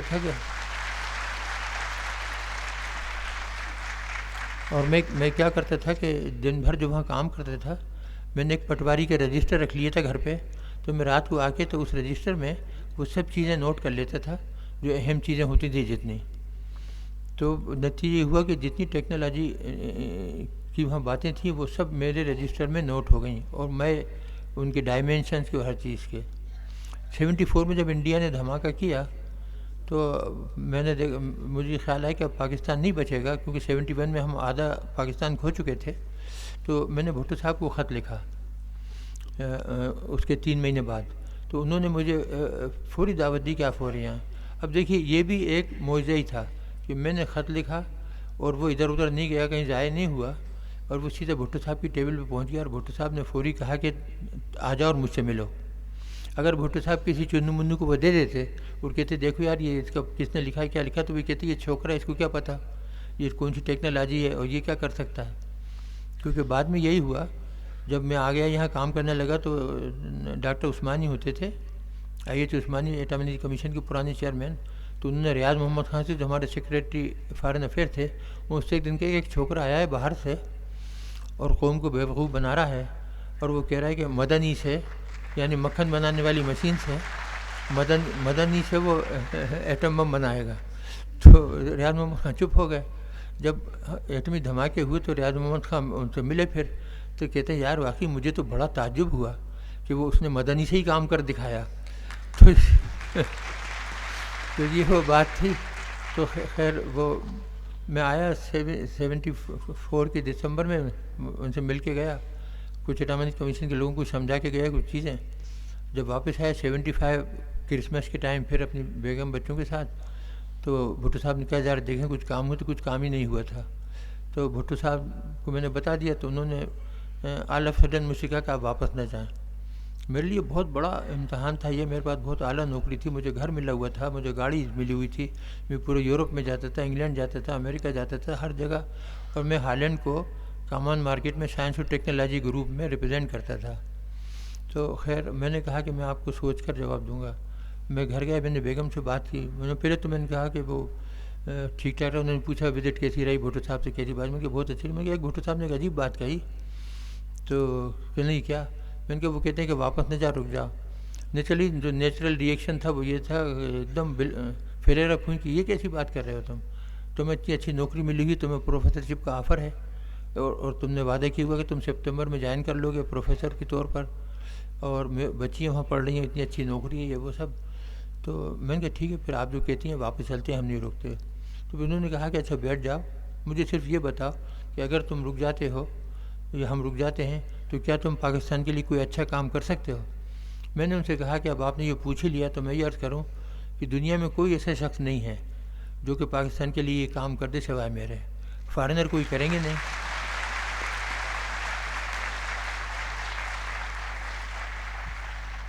فارنر کچھ کوئی کریں گے نہیں، اور پاکستان میں کوئی اس قابل نہیں ہے کہ جو اس کام سے واقف ہو۔ ریسٹرکشنز لگی ہوئی ہیں، بین کی ہوئی ہیں چیزیں. ریئیکٹر جو ہے وہ انٹرنیشنل سیف گارڈ میں ہے، فیول پلانٹ آپ نہیں بنا سکتے، ریپروسیسنگ پلانٹ آپ کے پاس نہیں ہے، وغیرہ وغیرہ. اور وہ اربوں ڈالر کی انویسٹمنٹ ہے وہ پاکستان نہیں کر سکتا. اور یہ جو ٹیکنالوجی ہے میری، میں اس میں کر سکتا ہوں. مجھے یقین ہے کہ ہم یہ کر لیں گے، اور اس میں بہت کم خرچہ ہے. ہم یورینیم گیس کو ڈائریکٹ انریچ کر کے 95% میٹل میں کنورٹ کریں گے اور اس کا کور بنا لیں گے، ایٹم بم بنا لیں گے. تو کہ ٹھیک ہے، بس پھر اگر یہ بات ہے تو ہم رک جاتے ہیں.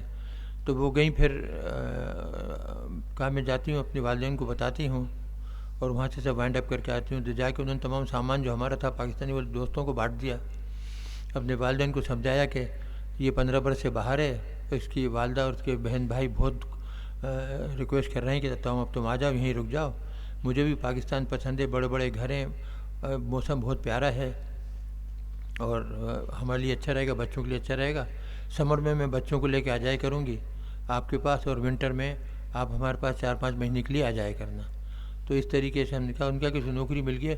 میں نے کہا ان سے کہتے ہیں نا منسٹری آف فائنانس میں ملی ہے پروجیکٹ انالیسسٹ، تاکہ تو جو پروجیکٹ جو آتی ہیں ان کو وہ چیک کروں گا اور ان کے اوپر کمنٹ کروں گا کہ صحیح ہے کہ نہیں ہے. اس طریقے سے میں نے تھوڑی سی غلط بیان کام.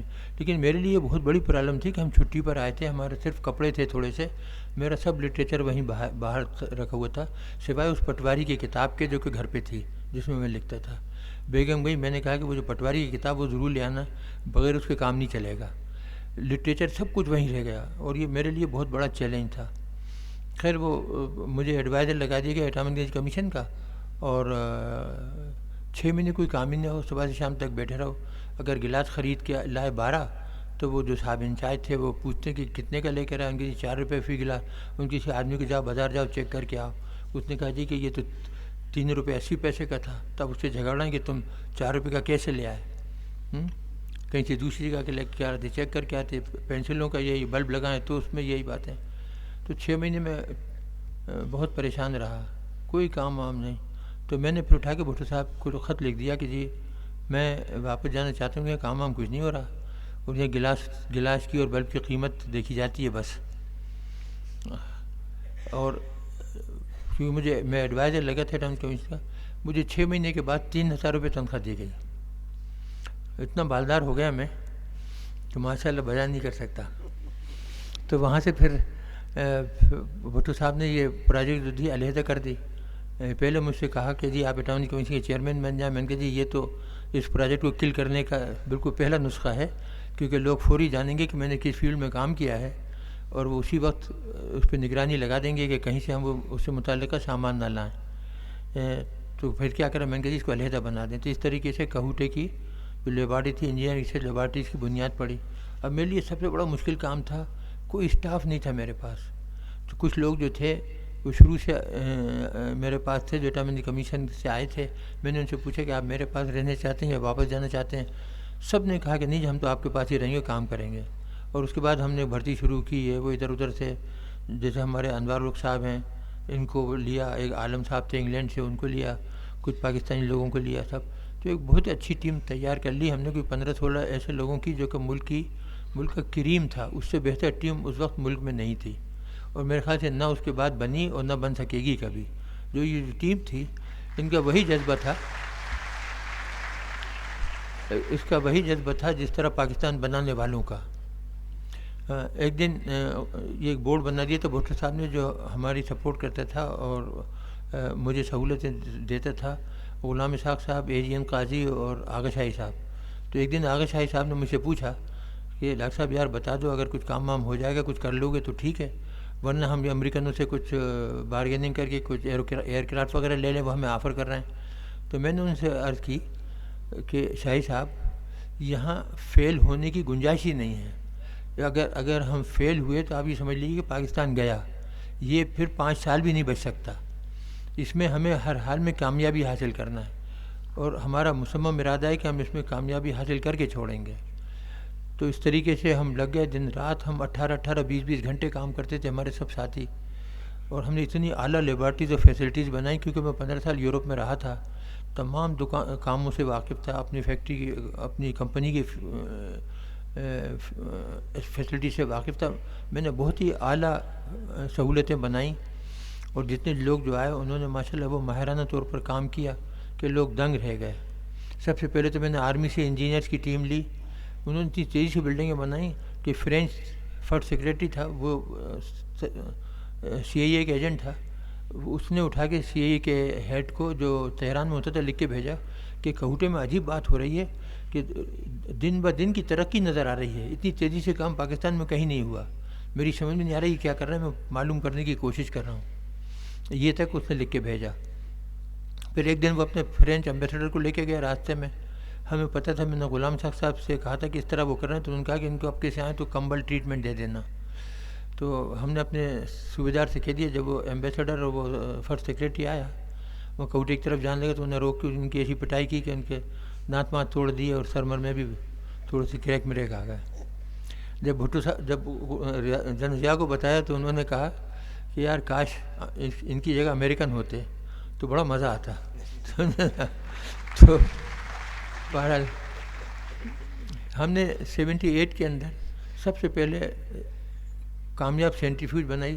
آپ کو تعجب ہوگا کہ یہ سینٹریفیوج یہی ہے کوئی 65,000 RPM پہ چلتی ہے, یعنی ایک سیکنڈ میں 1050 چکر لیتی ہے. آپ ذرا سوچئے ایک سیکنڈ میں 1050 ریولوشنز, اور یہ 10 سال چلتی ہے. تو ہم نے پہلی سینٹریفیوج سکسیزفل اور انریچمنٹ جو کی وہ 78 میں کی, اور اس کے بعد ہمارے لیے رات تک, کیونکہ جب میں نے میسیج بھیجی لکھ کے غلام صاحب کو, وہ فوری جنرل ضیاء کے پاس گئے, مجھے فوری بلایا, گلے لگایا کہ اب تو کام ہو گیا. میں نے کہا صاحب کام نہیں ہوا, ابھی ہم نے آپ کو صرف یہ بتایا کہ یہ پروسیس جو ہے وائبل ہے اور ہم ماشاءاللہ سکسیس کی طرف چل پڑے ہیں, پہلا قدم صحیح سمت میں ہے. تو اس کے بعد ہم لگ گئے بہت محنت سے, اور ہم نے 82-83 میں 95% انریچمنٹ کر لی جو بم بنانے کے لیے ضروری ہوتی ہے.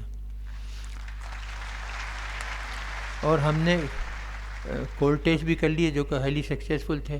اور میں نے دسمبر 84 میں جنرل ضیاء کو خط لکھ کر بھیج دیا کہ جی اگر آپ حکم دیں تو ہم 1 ہفتے کے نوٹس پر ایٹمی دھماکہ کر سکتے ہیں. ہم اس قابل تھے ماشاءاللہ. جب میں وہ خط لے کر گیا, اس زمانے میں جنرل میاں عبد الوحید ہوتے تھے, ان کے COS, ان کو دکھایا. وہ ہمارے بڑے پیارے دوست تھے. تو وہ فوری جنرل ضیاء کے پاس گئے, ان کو بتایا. ان کے تو جنرل ضیاء نے کہا کہ لے کے آؤ ڈاکٹر صاحب کو اندر. تو جنرل نیچ اور میں گئے تھے, تو میں اندر گیا فوری. تو جنرل ضیاء نے پہلے تو پکڑ کے دونوں ہاتھوں سے میرا چہرہ تو میرے پیشانی پہ پیار کیا, گالوں پہ پیار کیا, گلے لگایا. ان کا ڈاکٹر صاحب بس اب ہو گیا کام. اب گالی دے کے کہا کہ اب ہندو ہمارا کچھ نہیں بگاڑ سکتے. تو اس طریقے سے ہم کام میں لگ گئے.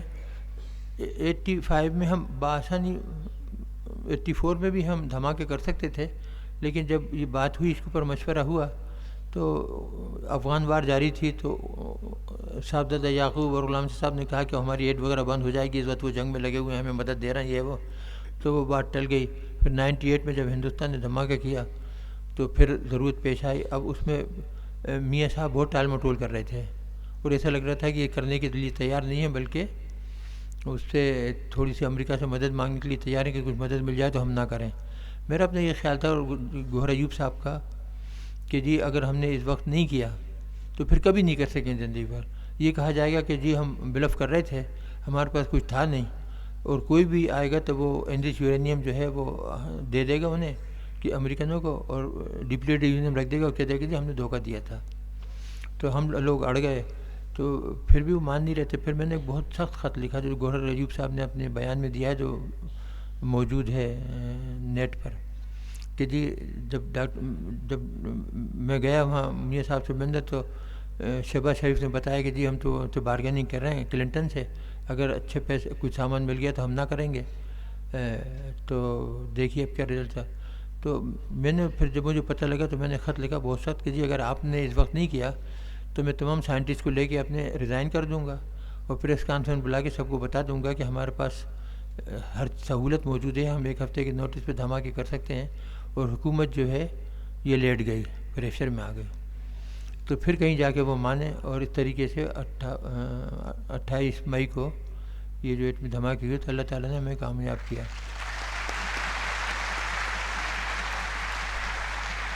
اب دیکھیے کہ اس وقت سے مجھے یہ پکی امید تھی کہ انشاءاللہ جب ہمارا دفاع ناقابل تسخیر ہو جائے گا اور ہم دشمن کی آنکھوں میں آنکھیں ڈال کر دیکھ سکتے ہیں، اس کا بیڑا غرق کر سکتے ہیں، تو پھر ہم تعلیم اور ٹیکنالوجی کی طرف زیادہ دھیان دیں گے، سائنس اور ٹیکنالوجی۔ بدقسمتی سے ایسا نہیں ہوا، ابھی تک وہی حال ہے، سائنس کا بیڑا غرق کیا ہے۔ کسی زمانے میں حاجی نواز کھوکھر سائنس اور ٹیکنالوجی کے منسٹر ہوتے تھے، آج کل جو ہے ماشاءاللہ فواد چودھری صاحب ہیں۔ اب وہ ایک صاحب نے کہا کہ وہ بڑے سائنسداں ہیں، انہوں نے مجھے بتایا کوکا کولا میں تھوڑی سی چینی کے دانے ڈال کے کہ دیکھو بلبل اس طرح پیدا کیے جاتے ہیں۔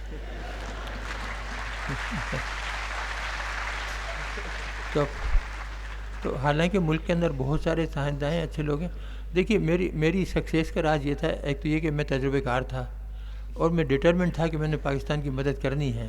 میں مہاجر تھا، میں نے دیکھے تھے تمام حالات ہندوستان کو بنتے ہوئے، ہندوستان مسلمان کی حالت، اور میں باہر سے چھوڑ کے آیا تھا، سب چیز چھوڑ کے۔ میں نے ایک پیسہ نہیں مانگا حکومت سے، جب تک میں ریٹائر ہوا۔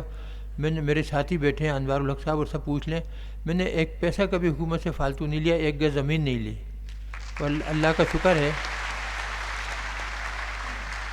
اور میرے جو ساتھی تھے وہ بھی اسی طرح تھے، نہایت نیک، ایماندار، اور وہ بغیر کہے ویکینڈ پہ بھی آ کے کام کرتے تھے، اور روز شام کو 8 بجے تک 10 بجے تک بیٹھ کے کام کرتے رہتے۔ ہمیں یہ علم تھا کہ ہماری سکسیس پر ملک کا دفاع منحصر ہے، ملک کا قیام، ملک کی سیکورٹی منحصر ہے۔ تو ہم اسی طرح سے لگ گئے اور ہم نے وہ کام کر کے دکھا دیا ماشاءاللہ۔ اور اسی کی طرح جب میں نے میاں صاحب سے ریکویسٹ کی کہ میزائل بنانے کا موقع دیں، کچھ پیسے دیں، تو انہوں نے گول مول کر دیا، پیسے نہیں دیے۔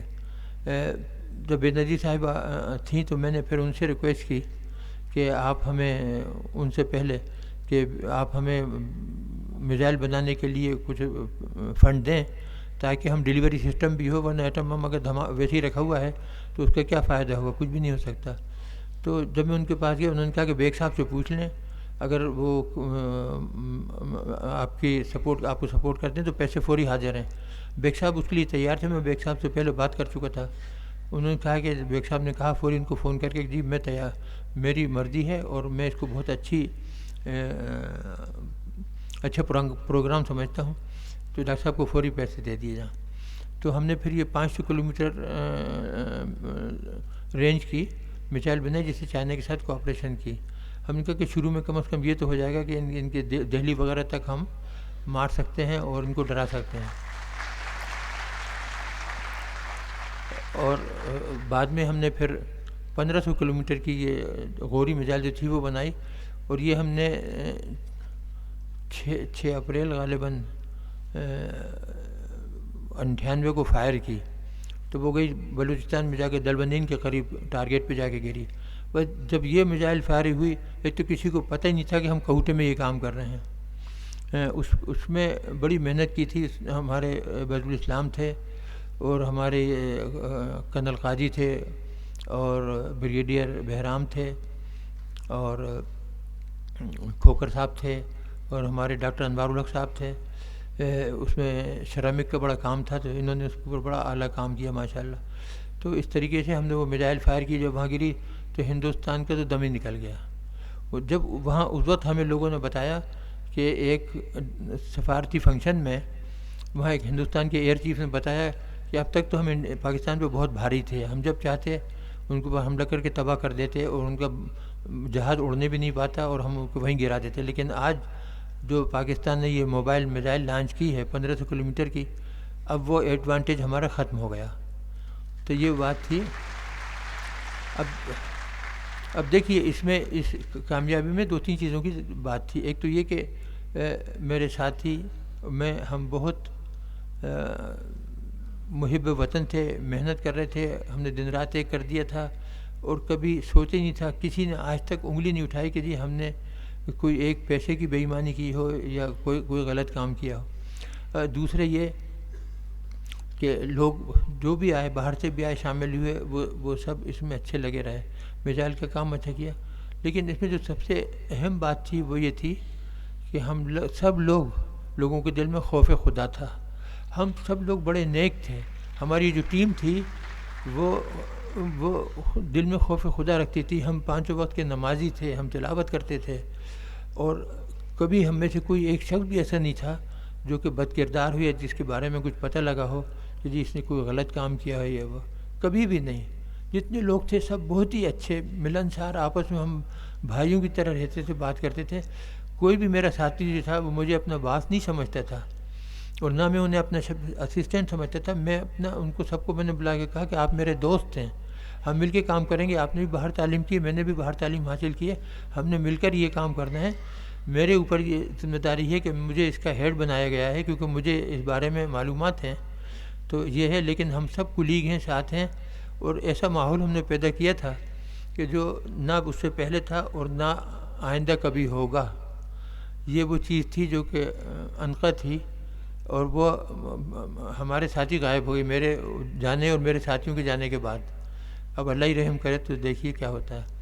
میں آپ سب سے خاص طور سے طلباء اور طالبات سے یہ درخواست کروں گا کہ دیکھیے کام اپنی جگہ ہے, سائنس اور یہ وہ, ہم مسلمان ہیں, اور ہم 7ویں صدی سے 11ویں صدی تک دنیا پہ حکومت کرتے تھے سائنس اور ٹیکنالوجی کی وجہ سے.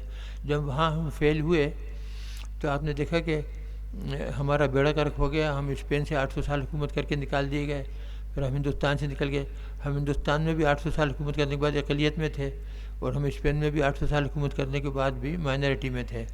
حالانکہ ہم دنیا میں سائنس اور ٹیکنالوجی میں بڑے مشہور تھے, لیکن ہم نے اس سے کوئی فائدہ صحیح طریقے سے نہیں اٹھایا. ہمارے حکمراں جو تھے وہ باغات اور محلات بنانے میں لگ گئے, جبکہ وہاں آکسفورڈ اور کیمبرج اور لائڈے اور بولونیا جیسی یونیورسٹیز بننا شروع ہو گئیں. وہاں انہوں نے انڈسٹریل ریولوشن میں بڑھ کر حصہ لیا, اور ہم دھرے کے دھرے ہی رہ گئے.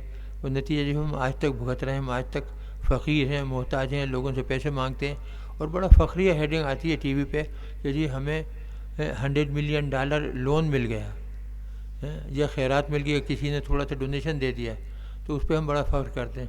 حالانکہ اس ملک میں اس قدر وسائل ہیں, اللہ تعالیٰ نے اتنے وسائل دیے ہیں کہ اگر صحیح طریقے سے ان کا استعمال کیا جائے تو ہم 5 سال کے اندر ملیشیا اور ٹرکی کو پیچھے چھوڑ سکتے ہیں. اور ترقی یافتہ ممالک میں بہت پڑھے لکھے لوگ ہیں ہمارے پاس, اور بڑے اچھے ہیں, اور ان کے پاس انیشیٹو بھی, لیکن ان کو کبھی موقع ہی نہیں جاتا. جب حکمراں آتے ہیں وہ ایسے ساتھی بٹھاتے ہیں جن کو خوش آمدی ہوتے ہیں, چمچے باز ہوتے ہیں, اور اچھے ڈھونڈ کے نہیں لگتے. اس کے اوپر خاص طور سے ان کی تعلیم اور تجربے کی بنا پر. تو یہ بڑا وہ ہے. مجھے بہت خوشی ہے کہ کم از کم رفاع یونیورسٹی جو ہے اس میں اخلاقیات اور کردار وغیرہ کے اوپر بھی بہت, اور اسلامیات کے اوپر بھی توجہ دی جاتی ہے, اور آپ کو اسلام سے واقفیت کرائی جاتی ہے. اور اس میں کیجیے, میں نے ہمیشہ بچوں کو مشورہ دیا کہ آپ دن میں کتنے بزی ہوں, صبح اٹھتے ہیں تو یقیناً ٹائم ہوتا ہے آپ کے پاس, کتنے ہی بزی ہوں آپ 4-5 منٹ نکال کے فجر کی نماز پڑھ سکتے ہیں. فجر کی نماز پڑھیے, اللہ تعالیٰ سے دعا کیجیے کہ آپ کی رہنمائی فرمائے, آپ کی مدد فرمائے, اور آپ کو ہر شر و برائی سے محفوظ رکھے, اور علم کی زیادہ توفیق دے. اور شام کو سونے سے پہلے آپ کم از کم 2-3 صفحے کلام مجید کے میں ترجمے کے پڑھ لیا کریں. آپ کو احساس ہوگا, آپ کو اتنا سکون ملے گا دل میں کہ کوئی چیز آپ کو نا امید نہیں کرے گی. کبھی آپ کو یہ خیال نہیں ہوگا کہ یہ کام ہوگا یا نہیں ہوگا, آپ کو امید ملے گی کہ یہ کام ہوگا. نا امید تو, کیونکہ وہاں کلام مجید میں سب سے پہلی بات یہ آتی ہے کہ جی اللہ کی ذات سے نا امید ہونا کفر ہے. اللہ کی ذات سے کوئی نا امید نہیں ہوتا. امید رکھو, اللہ تعالیٰ سب کام میں تمہیں ہر کام میں کامیابی دیتا ہے اگر تمہاری نیت ٹھیک ہو. اب یہ جو ایٹم بم بنانے کا میزائلوں کا کام تھا, آپ اس ملک میں جہاں 70 سال ہو گئے ہیں ہم اب تک سینے کی سوئی نہیں بناتے. وہ دیکھیے کہیں, اور ہم نے ایٹم بم بنا کے رکھ دیا 6-7 سال کے اندر, اور میزائلیں بنا دیں. یہ نیک نیتی تھی, محنت تھی, اور ہم کرنے والے تھے, اور ہم سب لوگ بڑے ایماندار تھے, اللہ رسول کو یاد کرتے تھے, نمازوں کے پابند تھے, اور ابھی بھی ہم نماز کے پابند ہیں ماشاءاللہ. دیکھیے یونیورسٹی کا تو جو سنگ بنیاد رکھا تھا, ہمارے بہت پیارے دوست تھے مرحوم جنرل ذوالفقار علی خان صاحب. وہ ماہر امراض قلب تھے, اور ملک بھر میں ان کی شہرت تھی ماشاءاللہ. اور اس زمانے میں یہاں MH میں ایک سیکشن تھا جس میں یہ کام ہوتا تھا, لیکن انہوں نے جنرل ضیاء کو مشورہ دیا, جنرل ضیاء نے فوری مان لیا اور FIC بنائی جو کہ اب ملک کا سب سے بہترین امراض قلب کا ادارہ ہے، اور رفاع یونیورسٹی کی بنیاد ڈالی جو کہ ماشاءاللہ اسی طرح آگے چل رہی ہے. اور ان کے بعد ماشاءاللہ حسن محمد خان صاحب چانسلر جو ہیں یہ اسی طرح چلا رہے ہیں، اسی مشن پر قائم ہیں، اور اسی طرح بچے تیار کر رہے ہیں، اسٹوڈنٹ تیار کر رہے ہیں جن کو نہ صرف اسلامی اقدار کا احساس ہے بلکہ تعلیم کی اہمیت کو بھی جانتے ہیں. اور امید ہے کہ ماشاءاللہ آپ سب لوگ بہت ہی اچھے شہری بنیں گے، تجربے کار اچھے ڈاکٹر بنیں گے اور عوام کی خدمت کریں گے. میں اپنے کام کے ساتھ ساتھ دیکھیے میں غریب گھرانے کا ہوں. میرے والد ہیڈ ماسٹر تھے بھوپال میں، اور میں جب پاکستان آیا میں کبھی باہر نہیں گیا تھا بھوپال سے. پہلی مرتبہ کراچی آیا، کراچی سے کبھی باہر نہیں گیا تھا، لیکن مجھے شوق ہوا اور میں پہلا شخص تھا اپنے پورے خاندان میں 7 پشتوں میں جو باہر گیا، وہ تعلیم حاصل کر کے آیا اور بڑی اچھی تعلیم حاصل کر کے آیا. میرے بعد میری بچیوں نے وہاں تعلیم حاصل کی باہر. ایک نے پی ایچ ڈی کی، ایک نے بی ایس سی آنرس کیا، ماسٹرز کی. پھر میری نواسیوں نے باہر تعلیم حاصل ابھی بھی کر رہی ہیں. میری بہن کی بچیوں نے باہر تعلیم کی، میرے بھائی کے بیٹے نے باہر تعلیم. تو اس طریقے سے کوئی ایک جاتا ہے تو باہر تعلیم حاصل کر کے آ جاتا ہے. لیکن اگر آپ باہر تعلیم حاصل کرنے جائیں تو ایک بات کا خیال رکھیے کہ وہاں مذہب کو داخل نہ کریں خدا کے لیے. دیکھیے میں جیسا گیا تھا آج سے 60 سال پہلے، تقریباً 59 سال پہلے، میں ایسے ہی تھا جیسے اب ہوں. میں ان میں گھل مل گیا تھا، ان کی گھٹی میں گھس گیا تھا.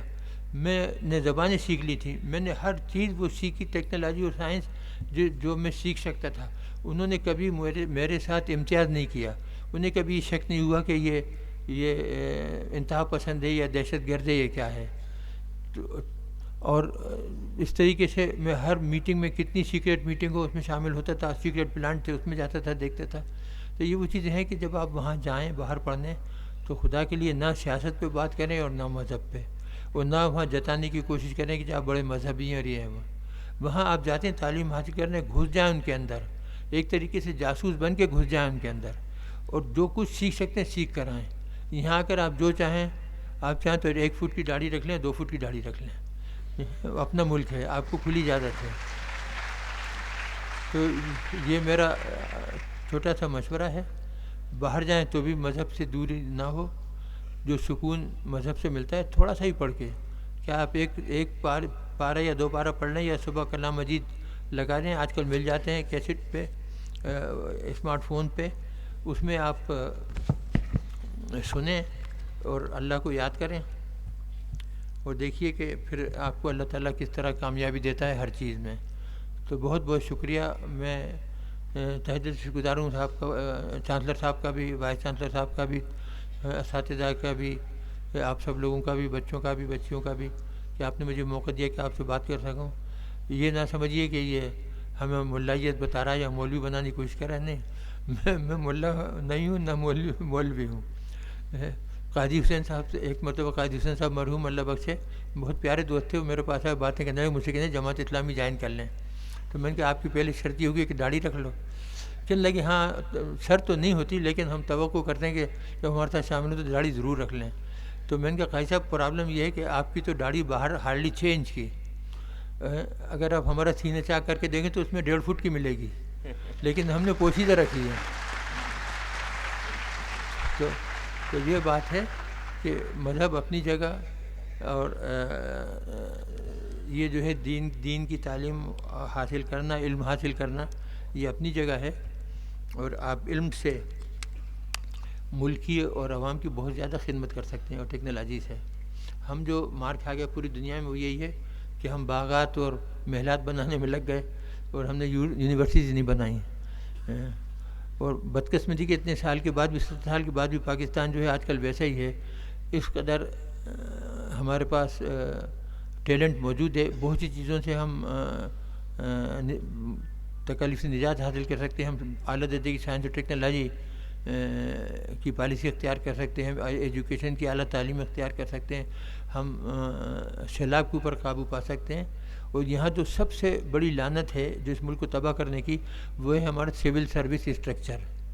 آپ لنڈا بازار سے اردو میں بی اے کر لیں اور اس کے بعد رشتہ داروں کے ذریعے آپ سول سروس میں آ جائیں، پھر دیکھیں آپ سیکریٹری بن جائیں گے کچھ عرصے کے بعد، اور آپ پھر وہاں پہ آپ ہمیں بیٹھ کے سائنس اور ٹیکنالوجی سکھائیں گے جس طرح آج کل سکھائی جا رہی ہے.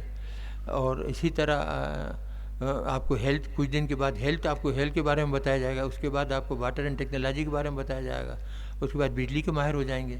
تو ہر چیز میں آپ بی اے کر کے آپ ہر چیز کے حرفن مولا ہو جاتے ہیں.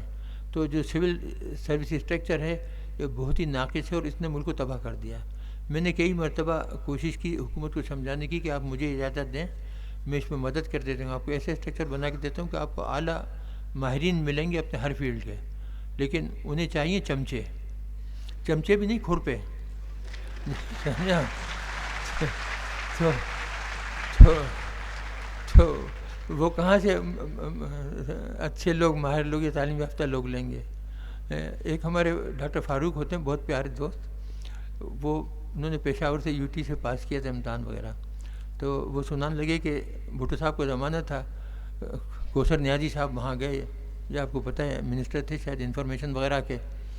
تو انہوں نے وہاں تعلیم جو یونین تھی اس کے عہدیداروں سے حلف لینا تھا. تو وہ جب کھڑے ہوئے تو انہوں نے بھٹو صاحب کی تاریخ میں قلابیں ملانا شروع کر دیے کہ وہ روشنی، وہ سورج تھے تو ہم ان کی روشنی ہیں، وہ ستارے تھے تو ہم ان کی روشنی ہیں، یہ پتہ نہیں کیا کیا کہا. تو ایک اسٹوڈنٹ نے کھڑے ہوئے کہا کہ وہ دیگ ہیں اور آپ اس کے کھرپے ہیں. تو یہ بات ہے. میں آپ کا شکر گزار ہوں بہت بہت کہ آپ نے اتنا ٹائم دیا مجھے. وہ دیکھیے ضرورت سے زیادہ ہی میں بولیے، لیکن میں نے سوچا کہ آپ کو تھوڑی سی بیک گراؤنڈ بتاؤں کہ آپ بہت سی چیزوں سے واقف نہیں تھی کہ کس طرح ہم نے کام شروع کیا، کس طرح ہم گئے اور کس طرح ہم نے حب الوطنی کے تحت واپس آئے اور اس ملک کی خدمت کی، اور بغیر کسی لوث کے، بغیر کسی لالچ کے، بغیر کسی انعام کے. ہم نے کوئی انعام نہیں لیا، کوئی نہیں لیا. آپ کو تعجب ہوگا کہ جب میں 25 سال کے بعد ملک کو ناقابل تسخیر دفاع مہیا کر کے میزائلوں میں، ایٹم بم بنانے میں سب دے کے فارغ ہوا تو میری پینشن تھی 4,467 روپے ماشاء اللہ. اور اس کے بعد 2006 میں جب اتنی مہنگائی ہوئی، یہ ہوئی وہ ہوئی، تو SPD کے وقت وہ چیف تھے جنرل قدوائی، انہیں پتہ لگا کہ ہمیں بچوں کی فیس دینے میں پرابلم آ رہی ہے. تو انہوں نے اس وقت ایک اسپیشل پینشن میرے لیے مقرر کرا دی تھی 1.5 لاکھ روپے کی، تو جس سے ہمیں کافی سہولت ہو گئی تھی. اور وہ وقت کے ساتھ ساتھ وہ پینشن میں بھی اضافہ کیا. جو ہماری پینشن تھی 4,467، وہ بھی 1,25,000 روپے ہو گئی ہے ماشاء اللہ.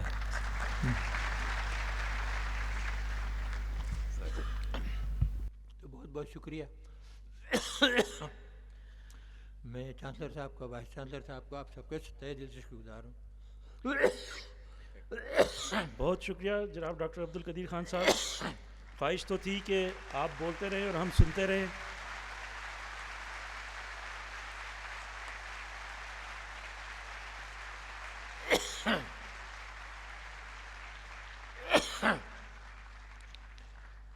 میں اب بخوشی تقریب تقسیم اسناد کے اختتام کا اعلان کرتا ہوں.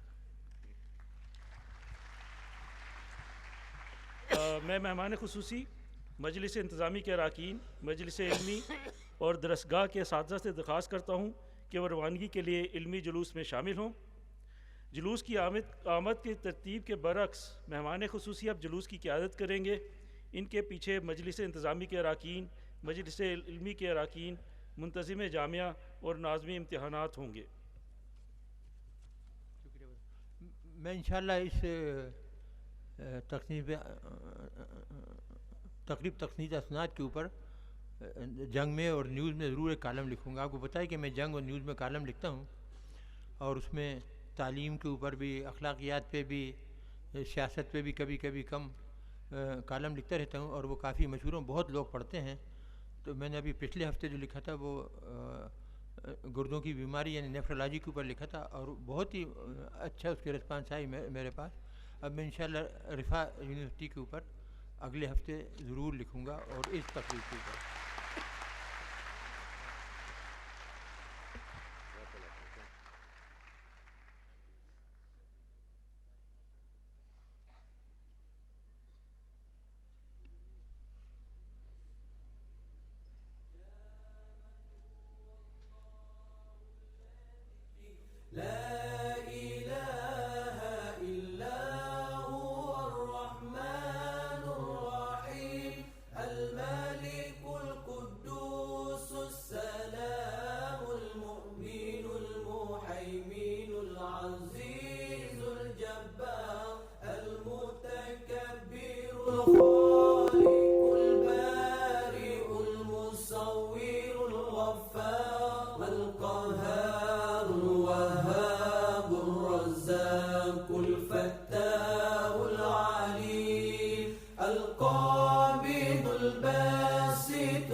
الرافع المعز المذل السميع البصير الحكم اللطيف الخبير الحليم العظيم الغفور الشكور العلي الكبير الحفيظ المقيت الحسيب الجليل الكريم الرقيب المجيب الواسع الحكيم الودود المجيد الباعث الشهيد الحق الوكيل القوي المتين الولي الحميد المحسن المبدع المعيد المحيي المميت الحي القيوم